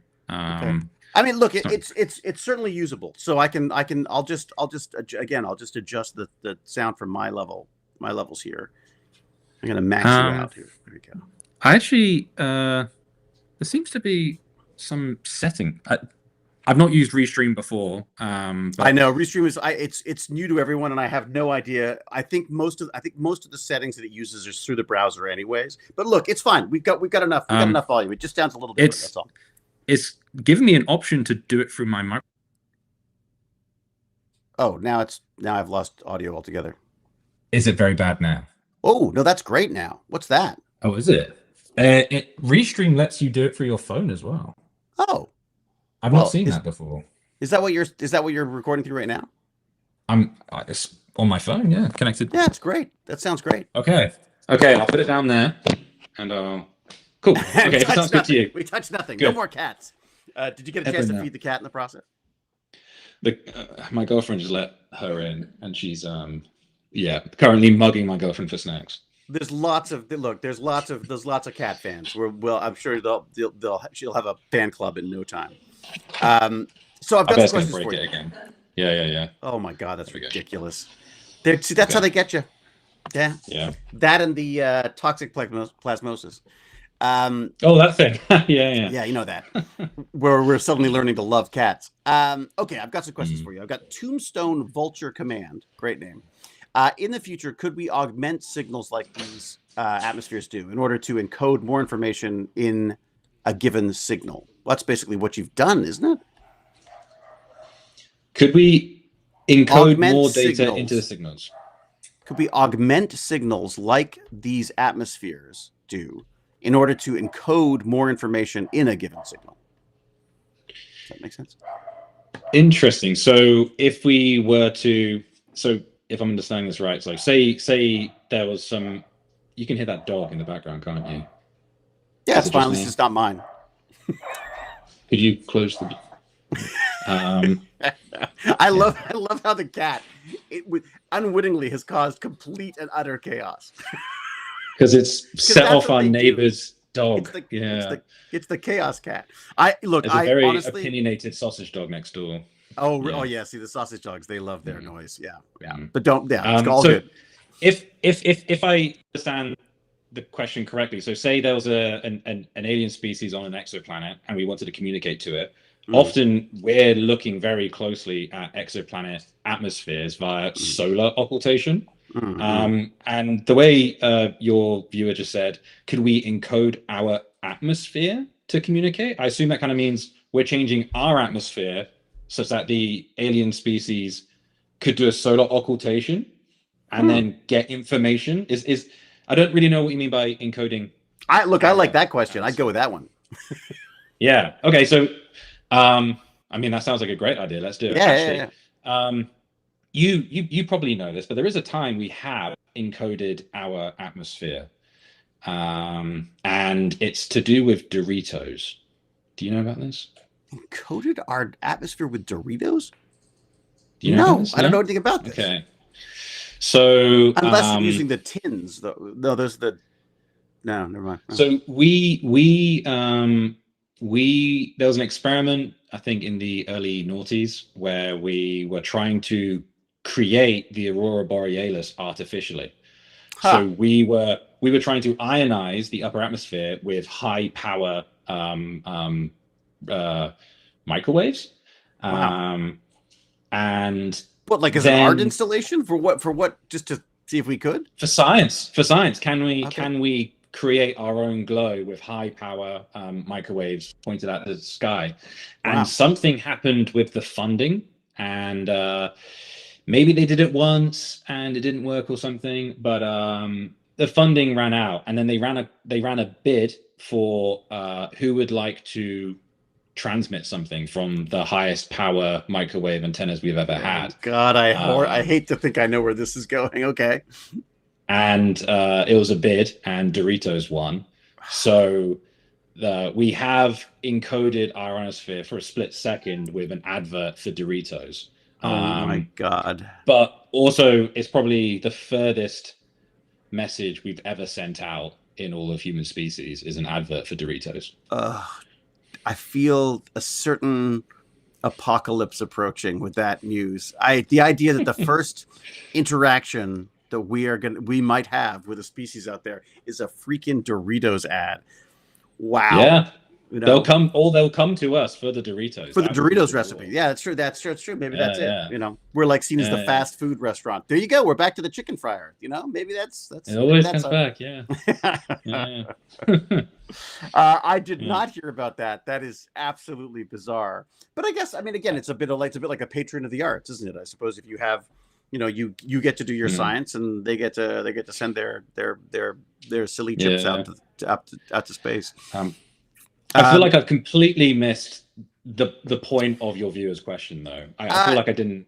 That probably wasn't what they were asking. You know what? They can pop back in and clarify if they need to. But okay. It's I mean, you talked about encoding more information, like you'd reduce the amount of information that, well, you reduce the size of the signal needed to return to save these extra things. So that's, Yeah. you know, I can talk about that. yeah. How did you do that? Simplest one is reduce the sampling frequency. At first, we're doing 128 kilohertz, Right. but you don't need that at all. So instead of recording, You don't lose any fidelity by going to a. You lose some, but is it important fidelity? No. Right, okay. So we've dropped it from 128 kilohertz to 32 kilohertz, and it still works perfectly fine. Oh wow! Okay. Yeah, so you can cut that down a lot. And then something a little bit more complicated is Trace Gas Orbiter has the ability to record open loop or closed loop. And this is some hardcore electronic signal processing stuff. But your phone has some descendant of the heterodyne receiver, and this is a signal. This is a frequency tracker. So if your phone is receiving a certain signal, heterodyne receiver can lock onto the carrier frequency such that it then sees tiny little changes around that. It removes all the noise and it just looks at a tiny frequency here. Okay. And if we're talking about spacecraft communications, you could say that you're doing closed loop. So you're now closed loop, you're tracking the frequency around, and in that way you get to remove loads of the waveform. So actually very recently I showed that we could do closed loop recordings, which are tiny. So instead of the let's say like 300 megabyte, which is a lot when you're trying to downlink it from Mars. Yeah. It can now be 16 megabyte if we do closed loop, and it's the same data because we're just ignoring all the noise. Wow. So we were basically downloading all the noise and then filtering it out when it got here. This is basically taking out all the noise before it even goes, before it even leaves. Exactly. Yeah. Wow. Yeah. Wow. Just tracking the frequency. Yeah. I love the optimization required by space. You know, both in the hardware design and obviously sort of software and communications and stuff. It's always just amazing to me how you could somehow fit even just a spaceship, try to fit some of these satellites in a cylindrical tube and then put it up there and have it, unfold into a sort of origami of, space telescope. It's just fascinating. Next question. Mini Rock Hopper asks, don't we have some good names around here? If so much of Jacob's work is painstakingly planned months in advance, what's the one thing that has to or can be spontaneous to balance that out a little bit? What do you, I guess, how do you handle the spontaneous part of it? I guess the humans are pretty spontaneous. How do I handle the? I'm not doing a very good job. No. They're not easy questions. Okay, so if so much of Jacob's work is painstakingly planned months in advance, what's the one thing that can or has to be spontaneous to balance that out a little bit? Is there anything that you're, how do you get a little spontaneity into your science? I'm sorry, but I can't. I can't. Yeah, I don't exactly know how you can't really sort of make stuff up. As I said a little bit earlier, we are the lowest priority. We can't suddenly say, actually, we need this. This will be great. We are the lowest priority. There is no spontaneity, and it's if there's a new arrival at Mars, for example, EMM, the Emiratis mission to Mars. If there's a new arrival, when you're talking about transfer orbits to other planets, in months in advance of where exactly it's going to be. So even when the Emiratis got to Mars, we knew we had to be all listening for any kind of communications and black out everything else. So the guys in ESOC, Germany, the operations of ESA, this is like the Houston, we have a problem of ESA. That is operations. That is ESOC in Darmstadt. Their planning is meticulous, absolutely meticulous. They will know. So if we have a observation and Mars Express is transmitting to Trace Gas Orbiter, they know months in advance that they have to preheat a certain component in a different part of Mars Express, such that the oscillator for our experiment is at the right temperature. Everything is so meticulously planned. There really is no spontaneity. I mean, you might have heard that Maven, the NASA Mars spacecraft, died recently. I guess that's spontaneous, and we didn't know it was going to do that. Yeah. So the last thing you want is spontaneity in this, Yeah. in any of this. You don't want anyone suddenly going like, "Hey, you know what? Let's do." Oh, sorry. You know, like. Yeah. And if there's other completely uncontrollable stuff, for example, the solar flare that was that we reported on in our paper, that caused a lot of single event upsets in the actual hardware. So computers run off flipping bits around, but solar storms can flip some of those bits. Yeah. But the hardware is designed to have random switches around. Everything is designed for these random events. And there's like they'll get 3 different solutions, and if they don't all match up, they know something's wrong. And they've got sort of ways around all this. You know more than me on this. Yeah, I guess. Oh, really? Oh, no. We talked to a guy who designs designs sort of not radiation hardened chips, but chips and systems for satellites, which is just absolutely fascinating. Yeah, I love that though. No, but I think I love that answer, because the reality is, there's a sort of a cowboy-esque, space exploration kind of mentality that goes with all the Hollywood nonsense that we get. The reality is painstaking planning, amazing communication skills, people working together, not at their own little maverick things on their own. So save the spontaneity for home and making your own little AIs, basically. And actually, I could add to this, and I'm kind of telling someone else's story. Someone you had on this show, Gabriella Legeza. Gabriella. Well, she's how we're talking to you because of her, right? Yeah, exactly. My office mate. So I see what she's doing every day, and even so, for anyone who might not have seen that show of yours, she was working on the Rosalind Franklin ExoMars mission of ESA going and landing there. Obviously, we don't know what we're going to see when we get on the floor, but her job, I mean, I would hate this job, but her job is think of every possible thing you would see, and then what is the rover going to do if it sees that thing?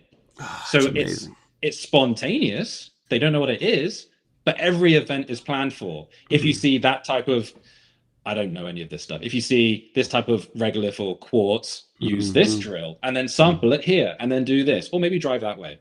Yeah. So everything is planned, because you can't go to any of the member states. You can't say to France that we're going to get to Mars and then just we're gonna just tootle around. Just wander around. We're gonna drive around. Beaming stuff.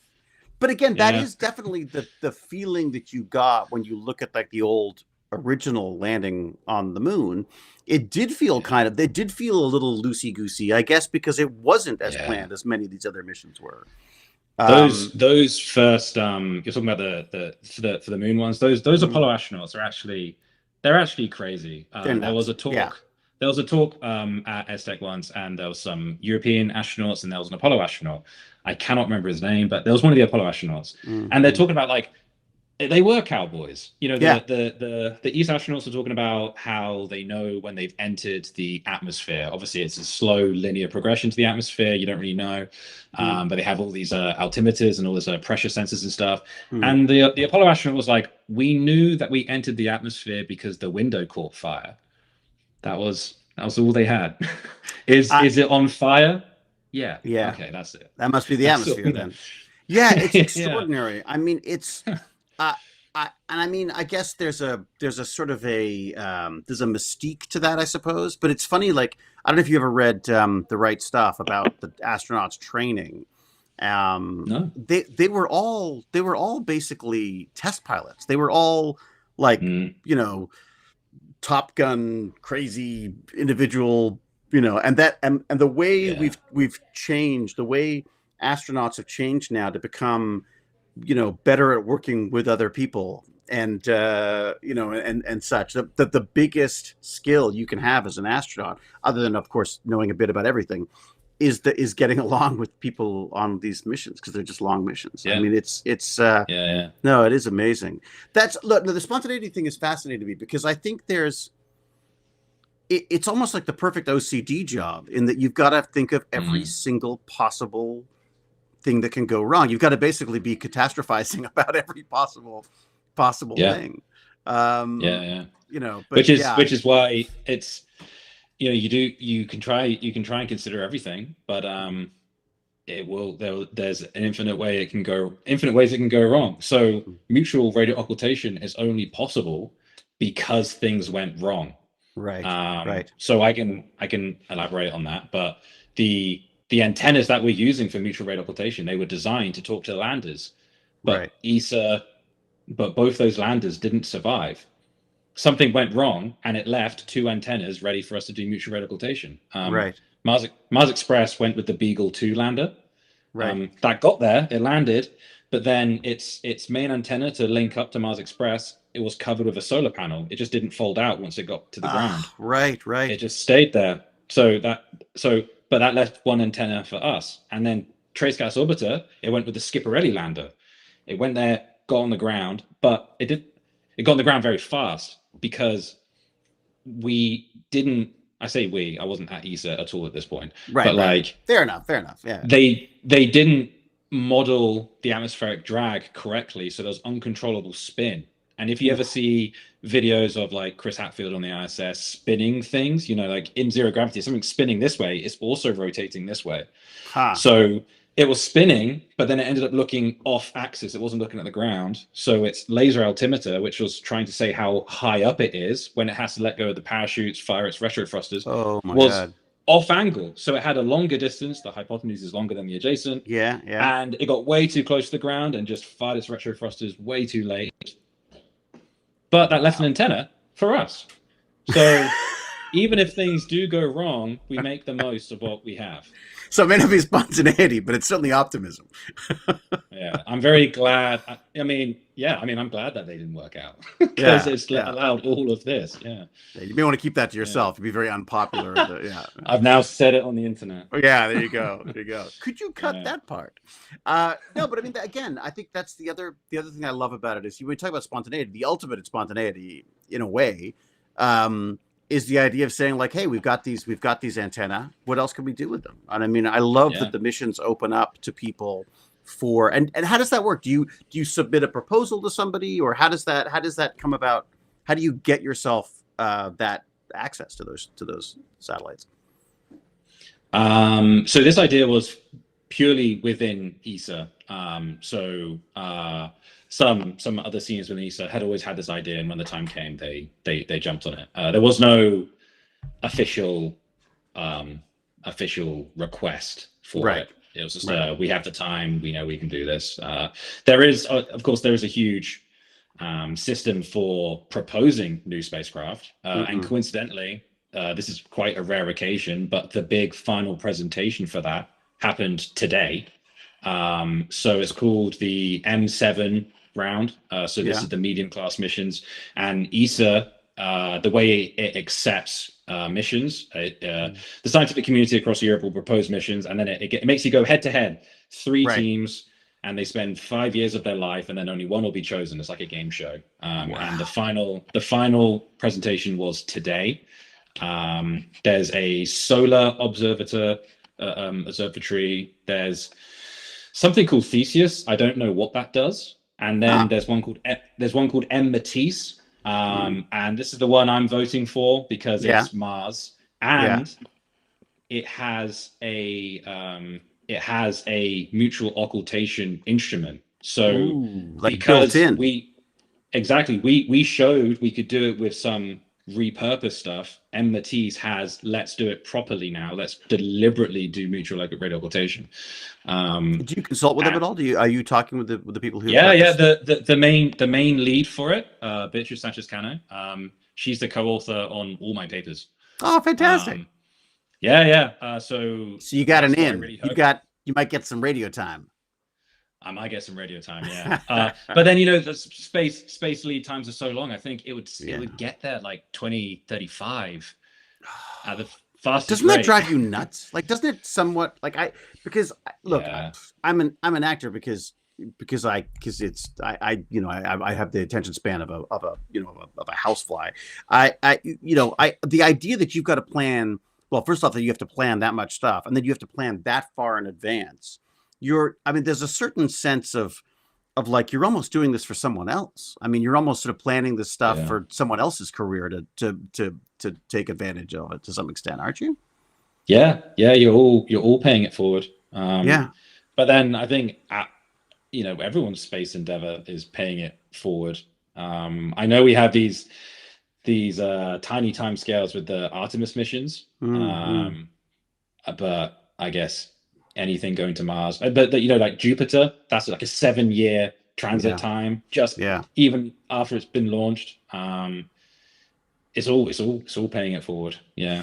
It's funny you say that, like in a way, like of course it is, but the reality is that's not how the rest of the world works, or a lot of the world works. I mean, for most of us who are in business or that side of stuff, it's all about the gains. Just to make sure that's not a fire alarm. Nope, we're good. Someone's turned it off. No, it's mine. It's definitely mine. We're very good at setting them up. Someone's soldering. Is your son soldering? Well, I better not. Yeah, I think I'm the only one who normally I'm the one who sets the house on fire. I just want to make sure that's we're covered. Okay, so what? Sorry, I know we've got more questions, but I've just thought of one that I really want to know. Which is what now? What are you like? Both. What are you doing now, and also what would you like to be doing now? Like, is there a jumping off point? Is there somewhere you sort of see yourself in 10 years time? You'd like to be like heading up these missions or approving them, or where do you want to be in the scheme of all this? So okay, first bit, what am I doing now? There's some engineering-y stuff that I slightly touched on about making it closed loop, reducing the data volumes. It's still my job to process all the data that comes back still. Right. And if there's you still have a day job on that. You still got There's still that, but there's also some kind of ESA bureaucratic stuff of contractors and getting other specialists together and stuff. There's a lot of that stuff as well, just ESA work. Do you enjoy that, or is that a necessary evil type thing? I think ultimately everyone ends up being a manager. Right. In the end, everyone ends up being a manager. So if I'm a manager on some contracts, it's all just good CV experience, I think. Right. Yeah. I think it's like that. But do you see yourself? Would you be happy moving into a more managerial position, or do you like that sort of the hands-on, dealing with the data yourself? Some of the higher management at ESA they seem to actually have a pretty fun time, even though you might be like, oh, manager's boring, but they're just wacky people bouncing ideas around far in the future. It does actually seem quite fun to be in the high management of ESA. You're not just bogged down with paperwork and legal stuff all the time. It does actually seem quite fun. And you seem to be allowed to bounce around. You seem to be allowed to bounce around and know a little bit about a lot of things as well. Exactly. So whoever the seniors were who had the idea to do mutual occultation, that was just some idea for them, and then it's been me for the last 7 years. Right. So I guess it would be funner to be more this large ideas management type of thing. So I think that's what I'm doing now. That's the stuff I can talk about now. And then near term is you might have noticed that there is the world is turning its eyes to the moon. The moon is everything now. Why is that? Why? I mean, in your opinion, why do you think that is? It's much more feasible. And we do have the technology to put a base there. We just do. It's just there hasn't been the political appetite yet, but we can do it. Why not? I don't understand wwhy not. I don't. It's bizarre to me. Yeah. So we're finally committing, and I've noticed a change because I first got to ESA and there was these cool, exciting projects, but being in the space industry is also just accepting that your mission might not be accepted. I just mentioned those M7 projects. Those are like I people can't imagine. 5 years of people's time. 2/3 are going to disappear. I can't imagine. So, I can't even imagine. Yeah. There is a lot of heartbreak. Someone better get in touch with Doritos. They could be funding a lot of these. That's it. But yes, I think part of being in the industry is also just accepting some of this heartbreak. So even though I wasn't at ESA for long, my thing got pulled, but then it's returned towards the moon, and ESA is this is all public knowledge. It's all public domain. ESA is developing the Moonlight system. Moonlight is it's Galileo or GPS, and it's also Starlink for the moon. So instead of sending a little rover or another little spacecraft, which will have to use up loads of its weight, volume, and power budget on a huge high gain antenna to get it back to Earth, why not just link it into an internet around the moon? So ESA is building Moonlight, but so infrastructure for the moon. Yeah, infrastructure, and everyone will have to use it. So because of this, if there are two spacecraft orbiting the same planet, you can do mutual rate occultation. So I'm just trying to I like the way right away you're like, that sounds great. Yeah. I'm just trying to get occultation for the moon. And you might be like, oh, the moon doesn't have an atmosphere. Great point. Yeah. But there is another application of this, which we just have not touched on at all. And it is, instead of looking at the atmosphere between the two spacecraft, you can bounce off the ground. And that is called bistatic radar. So bistatic, two things, bouncing off different places. And this is great because you can use the same repurposed antennas to see stuff in the ground. And that's what we're doing for Mars now as well. We're experimenting with this. On the ground, the surface of the ground, Okay, yeah, okay. Right. And if you drop your carrier frequency, if you drop the frequency, then you can look even deeper at a lower resolution. So we're currently trying. We haven't really put anything out there yet. We're trying to get good results of bouncing off the ground. Right. So I'd like to see if we can put that into Moonlight. I think that's near term. Yeah. More detailed maps than we have already. It's maybe I don't know.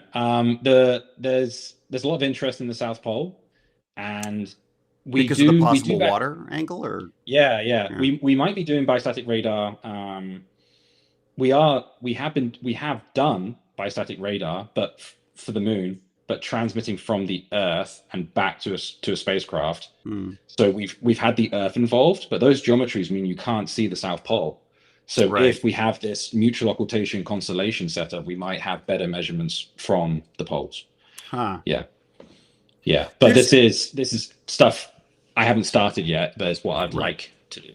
Yeah. Wow. And again, you've got to be planning so far in advance. It's Yeah. Okay. More questions. And let me know how you're doing for time and stuff. Like this is so fascinating. I have all the time. I can talk until you get bored. Oh, fantastic. Good. Well, that's never going to happen. So at some point, we'll just have to pull it. But okay. Yeah. SRS Atlanta says, Jacob, this is a great one, by the way. This is a good ego booster. Jacob, you have a fantastic sense of humor. Did you always have that, or did someone help shape that aspect of your personality? It was getting personal into me. Yeah. You will be funny. Or is that just having siblings? I find siblings is the one that brings it out of me. Like that's you got to be funny to survive. Nah, I'm definitely way funnier than my siblings. Definitely not funny now. I like to think so too myself. Yeah. I don't know. I think my dad would always be making my mum laugh. I think humor was always part of the family. Yeah. Sorry, I did go to a boys' school. And I guess humor kind of is really important there. Well, if you can't fight, you need to be able to make them laugh. I found you got to be the funny guy. Yeah. It's if like you work in a McDonald's, you have to laugh. Yeah. No, that's interesting. We have a similar because I went to a boys' school as well. It's the same thing. I found like I would get locked in a lot of lockers and then once you made them laugh, then they were locking other people in lockers. It was a little better that way. Did you make them laugh from within the locker? Often, yep. I mean, or Okay. preferably you try to do it before they get you in the locker. But if you get put in a locker, and then the janitor has to come and get you out, and you don't tell on those people, then they become. I found they're like, oh, he's all right. He's not gonna, I can By trust not him. telling. By not telling, yeah. I would. The headmaster used to joke. I mean, in the early years, he used to joke about how incredibly clumsy I was to keep locking myself in lockers and somehow locking it from the outside. It only happened a few times. I know it only happened a few times, but it was it was although weirdly 3 different people. Okay, so it gives you a state of what I was like at school. There's another question that I saw just came in from the fabulous Agne before she takes off for her Dutch classes. Thank you, Agne, for making this happen, by the way. Okay, Sigma Cryer says, question for you, Jacob. Your work repurposed antennas for science the spacecraft wasn't designed to do. Do you think future missions should intentionally include hackable instruments to enable unexpected discoveries? Well, that's interesting. Oh, that is such a good question. Great question. Yeah. That is great. Yeah. I mean, absolutely. It's if we, I mean, weight is always going to be the issue, and I can imagine at the M7 presentations today in HQ in Paris, if someone said, yeah, we're going to give 2 kilos to this antenna, we don't know what it's going to do. I feel like ESA wouldn't like that. I feel like the member states would be like, you haven't thought this through. Right. I would love that to be the case, but weight and volume is such a premium. It would be very hard to make that argument. Are we going to solve that? Is that going to be solved anytime soon? You think? I mean, we have so many launches right now. Obviously the cost is going down, but it's still prohibitively. Space elevator. I mean, it's going down and down. I'd love a space elevator. I'd love a space hook, an orbital hook. Yeah. What would the orbital hook do? How does that? Is that different? How's that different than the elevator? So I think the elevator is you're building up from the ground, and then you attach a weight. But the orbital hook is a bit like, what are those? I think some Aboriginal Australian tribes use these balls. Oh yeah, two weights on either side. Oh yeah, okay, and you fling it, and then it's like 2 weights that spin like this. Yeah, so it's kind of like having 2 heavy weights doing this right around the in orbit. Huh. So okay, like this. I'll do a little dance. Okay, all right. So it's doing this, flying through the orbit. So all you have to do is launch via like a rail gun or something, no rocket involved. Launch up, get attached onto this, and this will then fling you up. But then if you're launching stuff back from a interplanetary civilization, say we have people on Mars and Pluto, if you need to slow down, then you just attach to the other side, and then this will bring you down and slow you down. So it's a two-way thing. God, that's neat. Someone was saying, Christiane was saying it's a bola. Bola is the term. I think. Bola. That's exactly the word. Yeah. That's really, God. It just seems so. I mean, for want of a better word, primitive. Like it's such a. The concept is so. I mean, I imagine the engineering would be a nightmare. But God, do you ever listen or watch Isaac Arthur's YouTube channel? I have definitely seen some of his videos. Yeah. Because that's some really fun speculative science where he takes a science angle on it. He doesn't worry about characters, doesn't worry about stories or building worlds or anything. He literally just talks about the nuts and bolts of what would be needed to make some of these things work. And that sounds so up his alley. The idea of a space bola spinning around. That's fantastic. I didn't think it was that niche. I mean, he might have a video on it already. He might. Yeah. I mean, what he probably does. He is so prolific, that guy. It's amazing. But other ways to get mass off planet would be doing all the building on the moon. So having a moon base because you're mostly out of the gravity well at that point already. It's Mm. so much cheaper to get out from the moon. So Right. if we have a bus stop, like just a bus stop or a train Right. station on the moon, that's also a great way to, do many little launches off Earth and then have the big thing, the mothership, come off the moon. That's so much easier. And if you can start producing stuff on the moon, then you've got resources that you can get your helium or your whatever you need. Yeah. Yeah. Me and my colleagues at lunch last week, I was saying, if we did have factories there, we could just send it back to Earth by just lobbing it up, like not even a rocket, just throw it down the gravity well. And they're like, I don't think you can do that. And turns out the escape velocity of the moon is 2 kilometers per second. So if I wanted to get out of the orbit of the Earth, I'd have to run and jump at 11 kilometers per second. Wow. But for the moon, it's 2 kilometers a second. I always thought, if I didn't have any of the heavy space boots, could you just take a run at it? Jump? Yeah. Could I just jump? Yeah. Well, it turns out you can't. No, you can't just jump from the moon. And there's no. Yeah. And there's no atmosphere at all. I played too much Super Mario Galaxy. I think that's why I thought that. Right. Not rushing off to see that movie. I God knows. It's not even. I didn't. No, just the game. Yeah. I prefer the games. That's interesting. Okay, so I mean, look, that certainly is a sort of a dream of mine, is the idea that we could have, these. I was always sold on bases on the moon that was going to happen soon. Mm-hmm. I love that we're sort of working towards building infrastructure and stuff there. We were talking about the spontaneity, like how do we add the idea of hacking things to missions.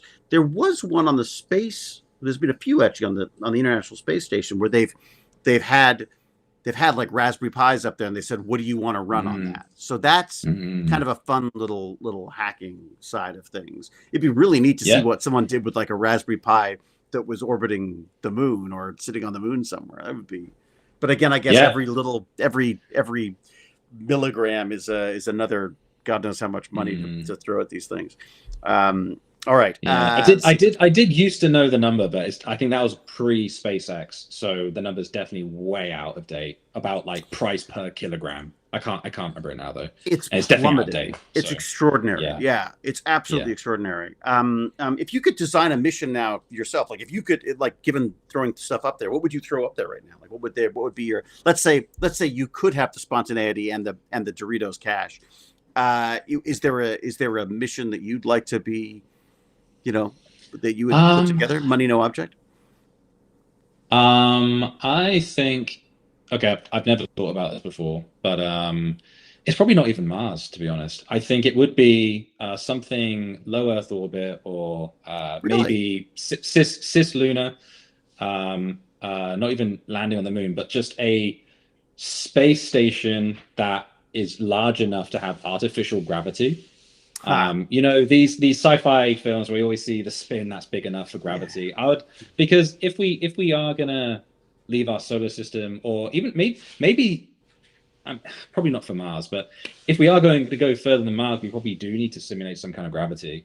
Yeah, there is a scientific case for it. So I think I'd want to have a space station that's large enough to have the spin to have this artificial gravity. I think that'd be great. That would be amazing. It's so funny. The specificity of that is amazing.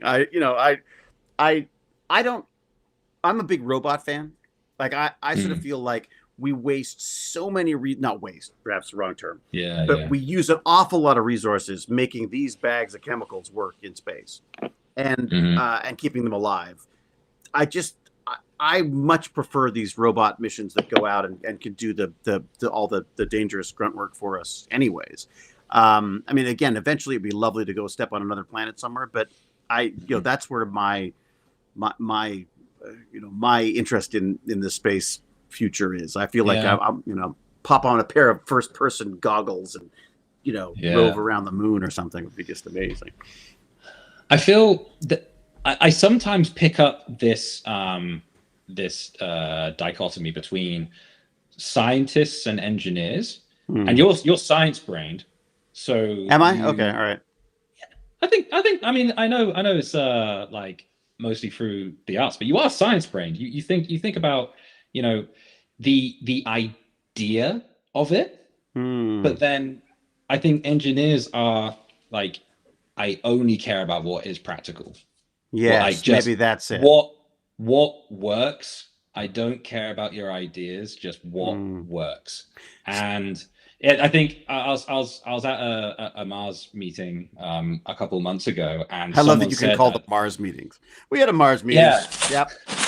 and someone just was fully convinced we're just never going to go to Mars, and all of this Mars research we're doing now is just out of interest. And I'm just thinking, like, what's the point? Like, if I'm struggle so with Mars. you think we're never going to go? Look, Ever? I'm sure we will eventually for some reason, but I just don't see like, if we can't make the atmosphere and the world, the planet that we're on, work for us, how the hell are we going to go and create a world somewhere that will work for us? I just don't. I mean, I love, like I say, and if that's going to happen, I still think you need to send a fleets of robots out, self-replicating robots or whatever, to build for us before we get there. We're just not designed for this. The Mars thing is, the Mars seems, well, it seems like a billionaire delusion to me. I just don't. I mean, you know, as you say, like, let's get to the moon, let's sort that out. There's so many problems that need to be solved before, you know. I worry that it's just a first man, we're here first, you know, and I just don't know what that, you know, the fact that we got, yes, we were first on the moon, but the fact that, you know, however many years it's been now, a ridiculous amount of time, has gone by, and yes, it was absolutely, it inspired generations.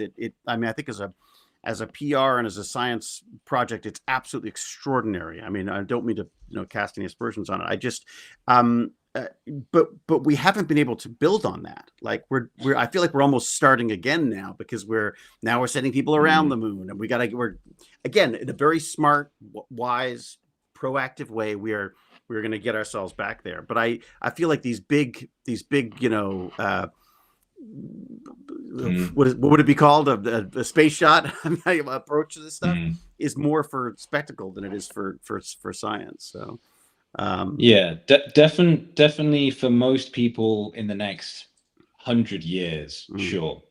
I think it's a question of timescales. So if we're talking about our lifetimes, then yeah, it will be like the Apollo missions, and it will be flag placing. Yes. But yes. But how do we look back on early explorers? What if they never got? Yeah, they had to go. How different would we do explore? It is in our nature. If we see a mountain, we will climb it. And I'm the same. I'm absolutely the same. I see a closed door, I want to open it. I mean, I see a button, I want to push it. I mean, like, I get that. And so I understand that need. I mean, you know, early explorers didn't have the tools that could go out and do a lot of that stuff for us. It drives me crazy that we know more about the surface of the moon than we do about, you know, the depths of our oceans. You know, like, I feel like we're kind of skewed on what we're focused on. Yeah. But I think there's often this narrative of, if it's up there, it's not for us. Like, space. Yeah, I don't buy that. Yeah. Earth. I often hear that from people my age who aren't in the STEM world at all. Really? And it's often, there's always a, why are we leaving when we could be fixing problems down here on Earth? But I think we can apply this, why aren't we fixing problems here on Earth, to basically everything in modern society. Why don't we have a single company that makes cars? Why do we have 20 car companies doing the exact same thing of making automobiles? We're not always trying to do the most efficient thing. The entire species isn't set on one goal at one time. You're you right. know, the 20,000 people at ESA, if space wasn't a thing, they wouldn't all just be working on wind turbines. Right. Or solar cells. Yeah. No, that's interesting. I mean, I definitely have I'm sort of in the, you know, I muddle with those concerns, because I do worry that we have these grandiose plans for going elsewhere. And I just worry that if it is just flag planting, I worried they were just going to make all the same mistakes. Like, you talk about the early explorers. We showed up and decided that, these countries weren't populated because we hadn't been there. I mean, there's so many things that can go wrong with that sort of like arrogance that goes with it. But at the same time, I agree. The thing that someone described it to me that really changed my perspective on it, because I was basically like, astronauts are space hamsters, and we should just send robots. But someone said, I've not heard that before. No, that's me. That's me being a grumpy old man. That's good. And I don't believe that anymore. Because I think someone explained it to me. They said we are the green tendril.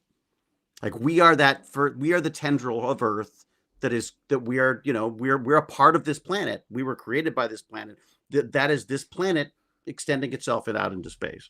I think that just makes sense to me. Like, why would you limit yourself in the same way that our little ant colony would roam out and find other things and other resources and stuff. Of course, we should do exactly the same thing.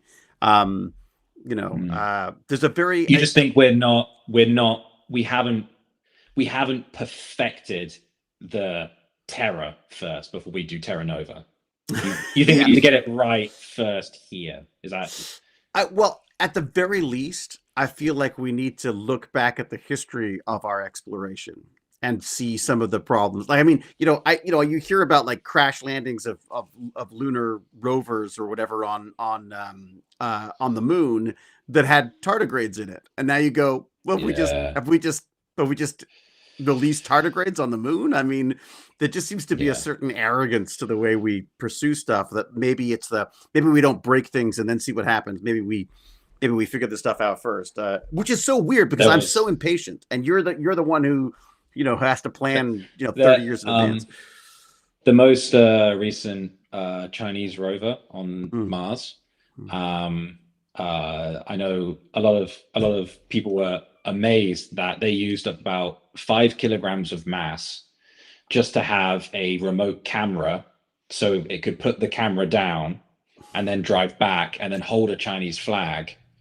Just so literally flag planting, but they developed and put weight into just the selfie camera to go make it remote, to then go hold it on Mars. Wow. Not at the same time at all. Well, and Artemis, it's hilarious. The fact that there was a freaking GoPro strapped to the outside. I mean, I love that the technology is available for that. But yeah, I worry a bit that if it's just a matter of us exploiting resources, then it does concern me a little bit that I sort of see us as this planet, this pig pen planet that has all this trash floating around it. It's like, no wonder we haven't been visited by aliens. They're like, I don't want to go to that trailer park, like WALL-E. And yet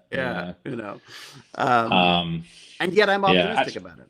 So yeah, I get it can be two things at once, definitely. But you don't feel like we need to master this planet? I think it is kind of dramatic to say we haven't mastered it. Right. I know we all live in the modern world with the average media consumption, and I have backtrack. I have faith in the human species. Yeah. I don't think we will get ourselves out of this hole by life austerity, by not being alive, by limiting population sizes, by doing less. I think we'll get ourselves out of this hole with the gray matter. Yeah. I think volume of gray matter in Homo sapiens is what's going to correlate to actually getting out of this hole. And I think back from when it really started hitting the main consciousness, the early 2000s, all climate change and stuff, and the bleaching of the Great Barrier Reef, we've made enormous progress, insane progress. The UK is often majority renewable energy than not. Loads of countries are fully renewable already. Yeah. I think, I Well, look think at China. China's got trust humans. huge renewable resources now. Yeah. Um, Yeah. I agree. I think I do think, we're smart enough to figure this stuff out, and I think what would be nice though would be having a collective story for us all to sort of buy into, if that makes sense. I feel like we seem to work incredibly well together and incredibly destructively apart. And I think that's the I don't love that there's multiple countries trying to do the same thing on the moon, because I feel like it's just going to get in the way of stuff. Like, why can't we I love the International Space Station. I love that it was Russia and China and all the different, well, actually, maybe it wasn't China at that point, but I love that science brings all these countries together. That when you look at the planet from afar, it's just a freaking marble. Like, we're just living on a marble, with this tiny little atmosphere. I just don't The understand overview why effect. yeah. Why are we carving it up? It seems crazy to me. Look, any I know this. You were kind enough in your homework to give me some stuff that background stuff. But what books, movies? What are you into? And also, what do you do when you're not doing this? How do you escape? How do you get out of your ESA head? What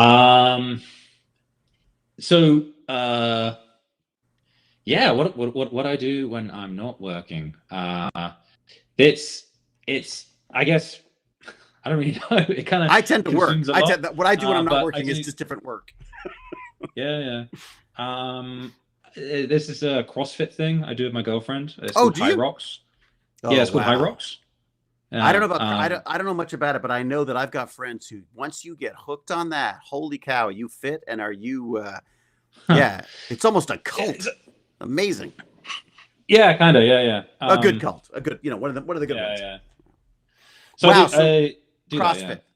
That, Do you go to do that, or are you doing that like just at home type stuff? So there are competitions for it, but that's the small period of time. It's all training in the gym, like routines in the gym. Yeah. Right. Yes. Really not that interesting. I think so.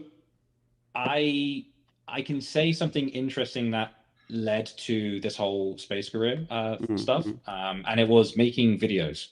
I haven't done it since I don't know, since I started a full-time job, but it was making videos. And so the reason it led directly into what I'm doing here at ESA is when I first got to university, I joined a society called Campus TV.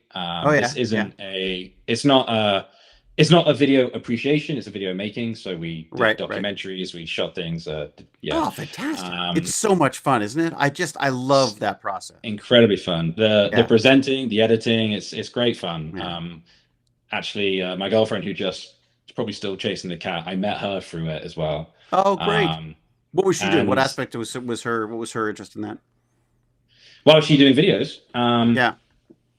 She's I think she liked the same thing as us. Just the joy of doing some creative, being a bit silly, and putting it on film.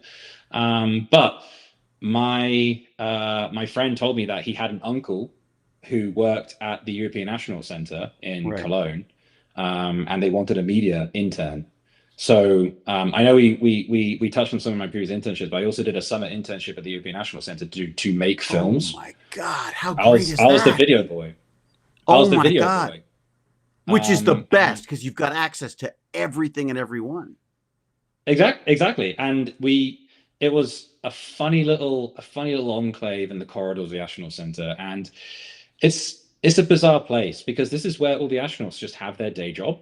Right. So when I was there, the German Alexander Gerst was in space. That was his time. But, I'll just be in the kitchenette, just in the corridor, and Tim Peake, the British astronaut, would just come and use the washing machine.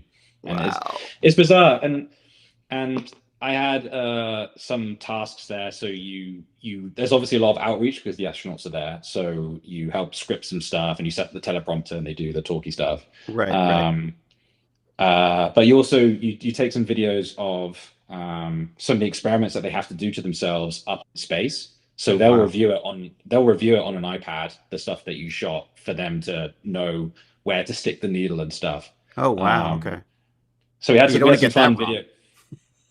Yeah, exactly. So I had two things, two projects of one was testing proprioception. I So have no idea proprioception what that is means. the sixth sense. So if you close your eyes and you can't feel anything through your skin, how do you know where your hand is? Turns out your Oh, brain just kind of knows where your body is at all times. And that's called oh, proprioception. what a weird And concept. yeah, so there was this experiment of sticking an astronaut in zero gravity, so his Mm, semicircular canals don't know which side's up and down, right. and put him in VR goggles, and then Wow. see if he feels that. So there's a lot of playing around VR goggles and filming stuff like that. And another one was Wow. like a muscle biopsy experiment that we had to do. But I think the fun anecdote from this one is it's also your job as the media intern to go and collect the things that the astronauts want to watch in space. Oh, Um, wow. so they have downtime up in the Yeah. ISS, and it's your job. They say anything they want to watch, and it's your job to go find it and then compress the hell out of it such that it can be uplinked to the ISS. Yeah, Because yeah. they don't have good internet there. And so Alexander Gerst's favorite show at the time was Better Call Saul. Oh, yeah. Um, Yeah, yeah, yeah. Fantastic. yeah, Vince Gilligan. and Yeah, yeah. And it was my job to go get a DVD, so legally purchased, no piracy here, legally purchased, and then I had to rip it, yeah. and Yeah. What do you see? Handbrake, then, or what did you have? exactly, handbrake, Yeah, the pineapple yeah, handbrake, yeah. and then compress the hell out of it. But because I was the media intern and I had an editing suite in front of me and I could do that, I would just insert myself into his show at regular intervals. Um, so In what German way? Like, how would you do it? do you know the first half of Fight Club? Yeah, yeah. Where he's Oh just no, like subliminal. are you doing subliminal flashes? I'm in Better Call Saul like 200 times, but only.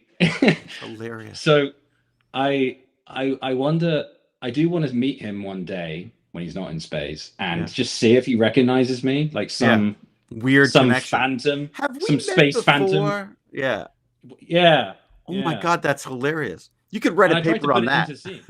I tried to put it into the scene as well. Like if there's like a countertop or a corner, it'd be, I'd cut myself such that there's good, parallax on it. Oh my God. They're going to be like, we're paying this kid for that? Intern, so not really. Not right. a lot. Yeah, that's true. What So am I I could do saying? that, What am I saying? Interns. Yeah. Oh my God, that's fantastic. You got to miss that stuff. I love It's a the lot of editing. fun. I love all that side of stuff. Yeah, I think I would like to go back to it, but I don't know, just getting older. I don't know. I've kind of lost it. Well, it's time, and it's also I find that the hardest thing is also prioritizing the stuff. Like, how do you know? How do you best spend your time? Like I stopped listening to music for a while I was doing dog walks because I wanted to be learning stuff. Then I realized you need to tune out every so often. Like you need to, otherwise your head's going the whole time. So, and then what are you watching now? What shows are you enjoying now? We are watching. Oh, obviously with a girlfriend, everything's we now. I know. Try having a family. You never get to the TV. Yeah. Right now, we only just got our Netflix subscription back, so we're watching Beef. It's not very sci-fi. Isn't it great? I think it's something so. Yeah. I really like the first season. So good. I haven't watched the second season, but the first season I was thoroughly enjoyed that. We're begrudgingly enjoying Young Sherlock right now. Which is so silly. It's so ridiculously silly, but we quite enjoyed that. So actually, this last 2 days ago, we watched the original Alien together. Had you seen it before? Alien 1. I had, because I was running the ESA movie club when I was here a while ago. and I had like a movie event of putting it under the model ISS on a big projector. Oh, nice. So that was the first time I watched it, but I hadn't watched it in like 5 years. So yeah, but my girlfriend hadn't seen it before, and she's amazed. Like, it's just not dated. It's great. It's still because incredible. so much of it's practical. So much. It's the same thing. Yeah. It's like watching 2001. There's only a few things where you go like, oh, that's bad. But for the most part, that it holds up incredibly well. Look, I feel like there's a great sort of connection to AI on this, and I feel like when we've discovered that we could do things with visual effects, we did everything with visual effects, and none of them hold up. I feel the same way with the AI stuff right now, where we're throwing at AI at everything because it's about the AI, not about how it's being used. But yeah, Alien's a perfect example. Blade Runner, another one that holds up incredibly well. Because it was just so well crafted in the first place. Were you a Star Wars, Star Trek? Where were you? Where was your Doctor Who? I guess is that it was Doctor, it was Doctor Who. I know they're not that comparable, but those, because during my life I just had the prequels for Star Wars. Right. So you mean the real Star Wars? Yes. Yeah.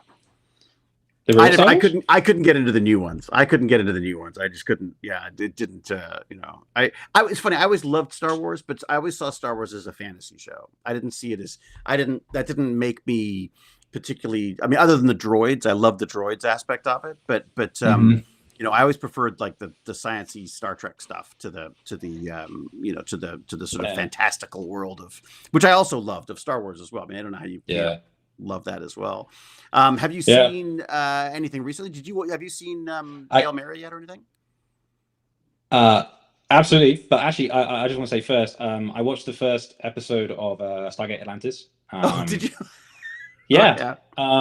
Because I knew I was going on this, but I really didn't want to get starstruck. I didn't want to. Not a problem. See, not a problem. So I also watched the first episode of that. Just Atlantis. Oh well, thank you. That's very good. You got it. Yeah. It's funny. Awesome. That was the first. Again, that's another show that I struggle with to watch now because the visual effects have changed so much, and even the science has changed since we started that show. I really didn't notice anything looking dated or really old. Oh good, okay, well great. So maybe it's my own. I'm also a total VFX nerd. Like I think if I wasn't doing, if I hadn't gone into the acting side of stuff, I think visual effects would have been my thing, because I love, and I drive my family crazy. VFX. Like I'm constantly like, look at them. There's artifacts all over there, like I'm terrible. You're calling it out if they're. I'm awful. I am awful. If it's done badly, it drives me nuts. I have a huge amount of respect for the director of a film that came out quite recently. It's called Iron Lung. Oh yeah. Yes. Yeah. Have you seen it? YouTuber. I started watching it. I didn't. To be honest, it didn't really resonate with me after a while. Okay. I sort of felt like I knew where it was going, and but I do want to finish it at some point. Also, I watch it in the middle of the day. I should watch it, But yeah. Well, I'm actually quite claustrophobic, so I could never be an astronaut. But the entire film is about claustrophobia. It's being stuck in a submarine. So it was freaking me out from the very first second. It's pretty wild. But the director of that, his YouTube name is Markiplier. But Markiplier is fantastic. He wrote, starred, but did all the VFX himself. But not only that, he built his own server farm in his bathroom. So he was just buying loads of secondhand servers and just rigging them up to his mains power. Okay, so I got to give this. I got to watch his own servers. Okay, I got to watch it from a nerd perspective then, because I was watching it as a shot. There's this one. You saw the shot. There's this first shot of zooming from space into the sea of blood. Yeah. That one shot, he built his own render farm just to do the shot. Oh my god. Okay, so I need to give him some more credit then, because I watched it because it was like Hollywood was freaking out because it's like his kid's made a movie on his own and they use the YouTube thing, and so of course Hollywood's now like everyone's got to be a YouTuber and make their own, whatever.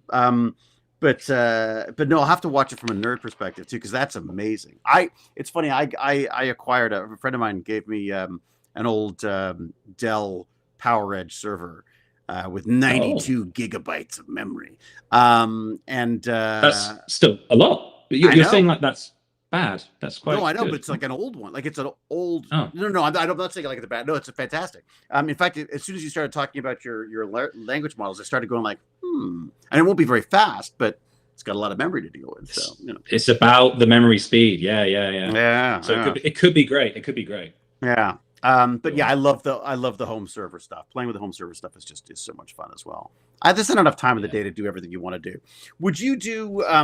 Are you gonna? Do you think you'll get back into any of the documentary side of stuff? I mean, or you seem to also enjoy the idea of science outreach as well. Yeah. So going to schools, either video or in person. I write for a kids magazine called Aquila. Oh, I looked that up. How cool is that? Yeah. God, the Brits are good at magazines. The Brits do magazines like nobody else. I'm gonna clip this and send it to my friend who works for a magazine. She works for Focus magazine, BBC Focus. Is that like a photography magazine or what or Science Focus? It's all science better. and tech. And actually, I didn't mention this before, but like what probably got me into STEM at the very beginning probably was BBC Science Focus, because my godmother just bought us a subscription to Focus, and I loved it. That's when I fell in love with science and tech. But British science and tech magazine. So Aquila is every single page is illustrated by an artist. So I love seeing if I write a kid's article about what we could do with dog poo in space. Right. You just get like a colorful cartoon of all these like. Did you really do an article on what to do with dog poo in space? Did you do that? It was like if the article was like, if we're going to space, should we take our pets with us? That was it. Yeah. I would say no, but yeah. I mean, I wrote about like how the dogs. If you put dogs in socks, if you ever see videos of dogs with a sock, they need to feel their hairs on the floor. Otherwise, they don't have any sense of where they are. So is that what does it? Yeah, like they need to feel the hairs between their pads. Otherwise, they just completely lose their proprioception. They just don't understand. Oh my God, that's why I didn't know that. Yeah, so I think you have to do a lot of training because I know you get these disaster relief dogs who can run into earthquake zones. So they have like big, thick rubber socks. But I think they're putting those from puppies just to understand it. Yeah, there's some hardware in there. We try to use these rubber, like they're like condoms for the dog's feet for the salt, because the salt gets caught in their feet, and it's just my dog will just howl in misery. Because of course it's like, it's minus 40. There's like the salt gets caught in there and it melts, and but no, I gave up because she's like she runs around basically trying to get away from her own feet, and it's a disaster. Yeah, but you say they're quite thin as well, so they can feel a little bit. They're supposed to be thin enough, but I could see why that would be. You don't want any kind of impingement on your sense of balance and and pause for that matter. That's okay. So you write the stuff, you submit them, and then you watch them create art out of it to some extent. Yeah, they give you a brief that this month it is going to be pets. This month it is going to be the oceans. This month is going to be the Romans, and then you just find a way to fit in with them. Oh, I love it. I absolutely love it. Yeah, I did one was brains. Brains was the issue, and and it's not just science. Some people there's philosophy stuff, there's history stuff. It's all just kind of like it's just the general curious 8 to 14-year-old. That's the target. But I always come from a STEM angle, so it's like, okay, brains, and it was like, how would an alien brain work? So instead of if we didn't have neurons and fatty myelin sheaths between neurons, like how would a brain work? And I was just kind of like writing about if they were in a really high pressure, high temperature world, maybe they could have like liquid metal running through it. Ooh, and maybe they wouldn't need neurons going to muscles. They could just use like an electromagnet So there'd be like a brain moving electromagnetic fields around to move their body around. Oh Just 'cause they were wow, metal. Yeah. that was the stuff that got me every time. I used to love the magazines. I to this day I still will go and I mean I'm a digital guy, but I I don't even read. I read books on the Kindle now because I just don't. I'm always reading 10 different things at the same time. But magazines, oh my God, from motorcycles to I have the old Doctor Who magazines I used to have when I was a kid. Yeah. I mean, there's something about the sort of the physical flipping through a magazine and going, oh, what's that? What's this? That you just don't get. Yeah. You don't get you don't connect with it the same way. That's amazing. My favorite book growing up was just a encyclopedia of animals. Just animals. It's this huge book. Opening a new page and seeing a new crazy thing. Mine was nature's created this. Mine was the Ladybird book of electronics, and then there was the Ladybird book of computers. And I used to, oh my God, I used to build all, nice. try to figure out how to make my own computers and stuff. Oh, it's amazing. Look, I've completely sucked up your entire evening. This has been absolutely amazing. Am I going to see, if I come to ESA in the next, at the end of the year in September, am I going to still be there? Yes, absolutely. Fantastic. Yeah. All right, so I have to make sure we can geek out in person because this has just been absolutely fantastic. Yes. Is there anything we didn't touch on that you wanted to talk about? Or a reason to come back? No. It's fine. It's fine. And what about what about how people get in touch? Or do you want them to? Do you not want them to? What's the how do people reach out to you if they've got questions or or want to praise you for your sense of humor? Is LinkedIn the way to go? I know it's such a boring grown-up response, but it is LinkedIn. Yeah, I don't have Instagram. I don't have Facebook. No, a lot of people use LinkedIn. It's all LinkedIn. Yeah. It's funny because I used to I liked the earlier LinkedIn when it was just about making connections with people from I know it's supposed to be business, but for me it's not business. It's just sort of the intelligence network. But yeah, I found LinkedIn. Oh yeah, I think we actually stream on LinkedIn as well. It's one of the ones that I'm able to stream to. You can stream on LinkedIn. I know. I did not know that until I got this restream thing. So wow. Yeah. But we'll absolutely have to get you back. We'll send people to LinkedIn, and as we say, the paper is there. If you want to, the Discord is really fun because I mean, again, it's not for everyone. You joined. Oh, fantastic! It's amazing. Like the questions, and like I said, the coin tossing pie came from one of our previous Bart Root, one of our previous I'm with Stargate Genius guests, and he just posted it on our Discord. And of course, I lost the entire week to tossing coins and writing Python programs to do it for me. So I love that. Yeah, it's amazing. So everyone everyone at home should do that. Should join that. Look, thank you everyone for your questions. Thank you, Agne, the fabulous Agne, for making this happen. And Jacob, thank you for being so freaking fun to talk to. It was just such a pleasure. Such a pleasure. Thank you so much for having me, and thank you for the great questions as well. This has been a lot of fun, honestly. This has been great. Oh, good. Well, tell your friends because we're always looking for new genius projects to talk about, and I really appreciate you doing it. I will say to everyone then, until we geek again, I will say, be brave, be kind, be brilliant, cheerio, and huzzah. Huzzah's my dog, by the way. That's why I do that.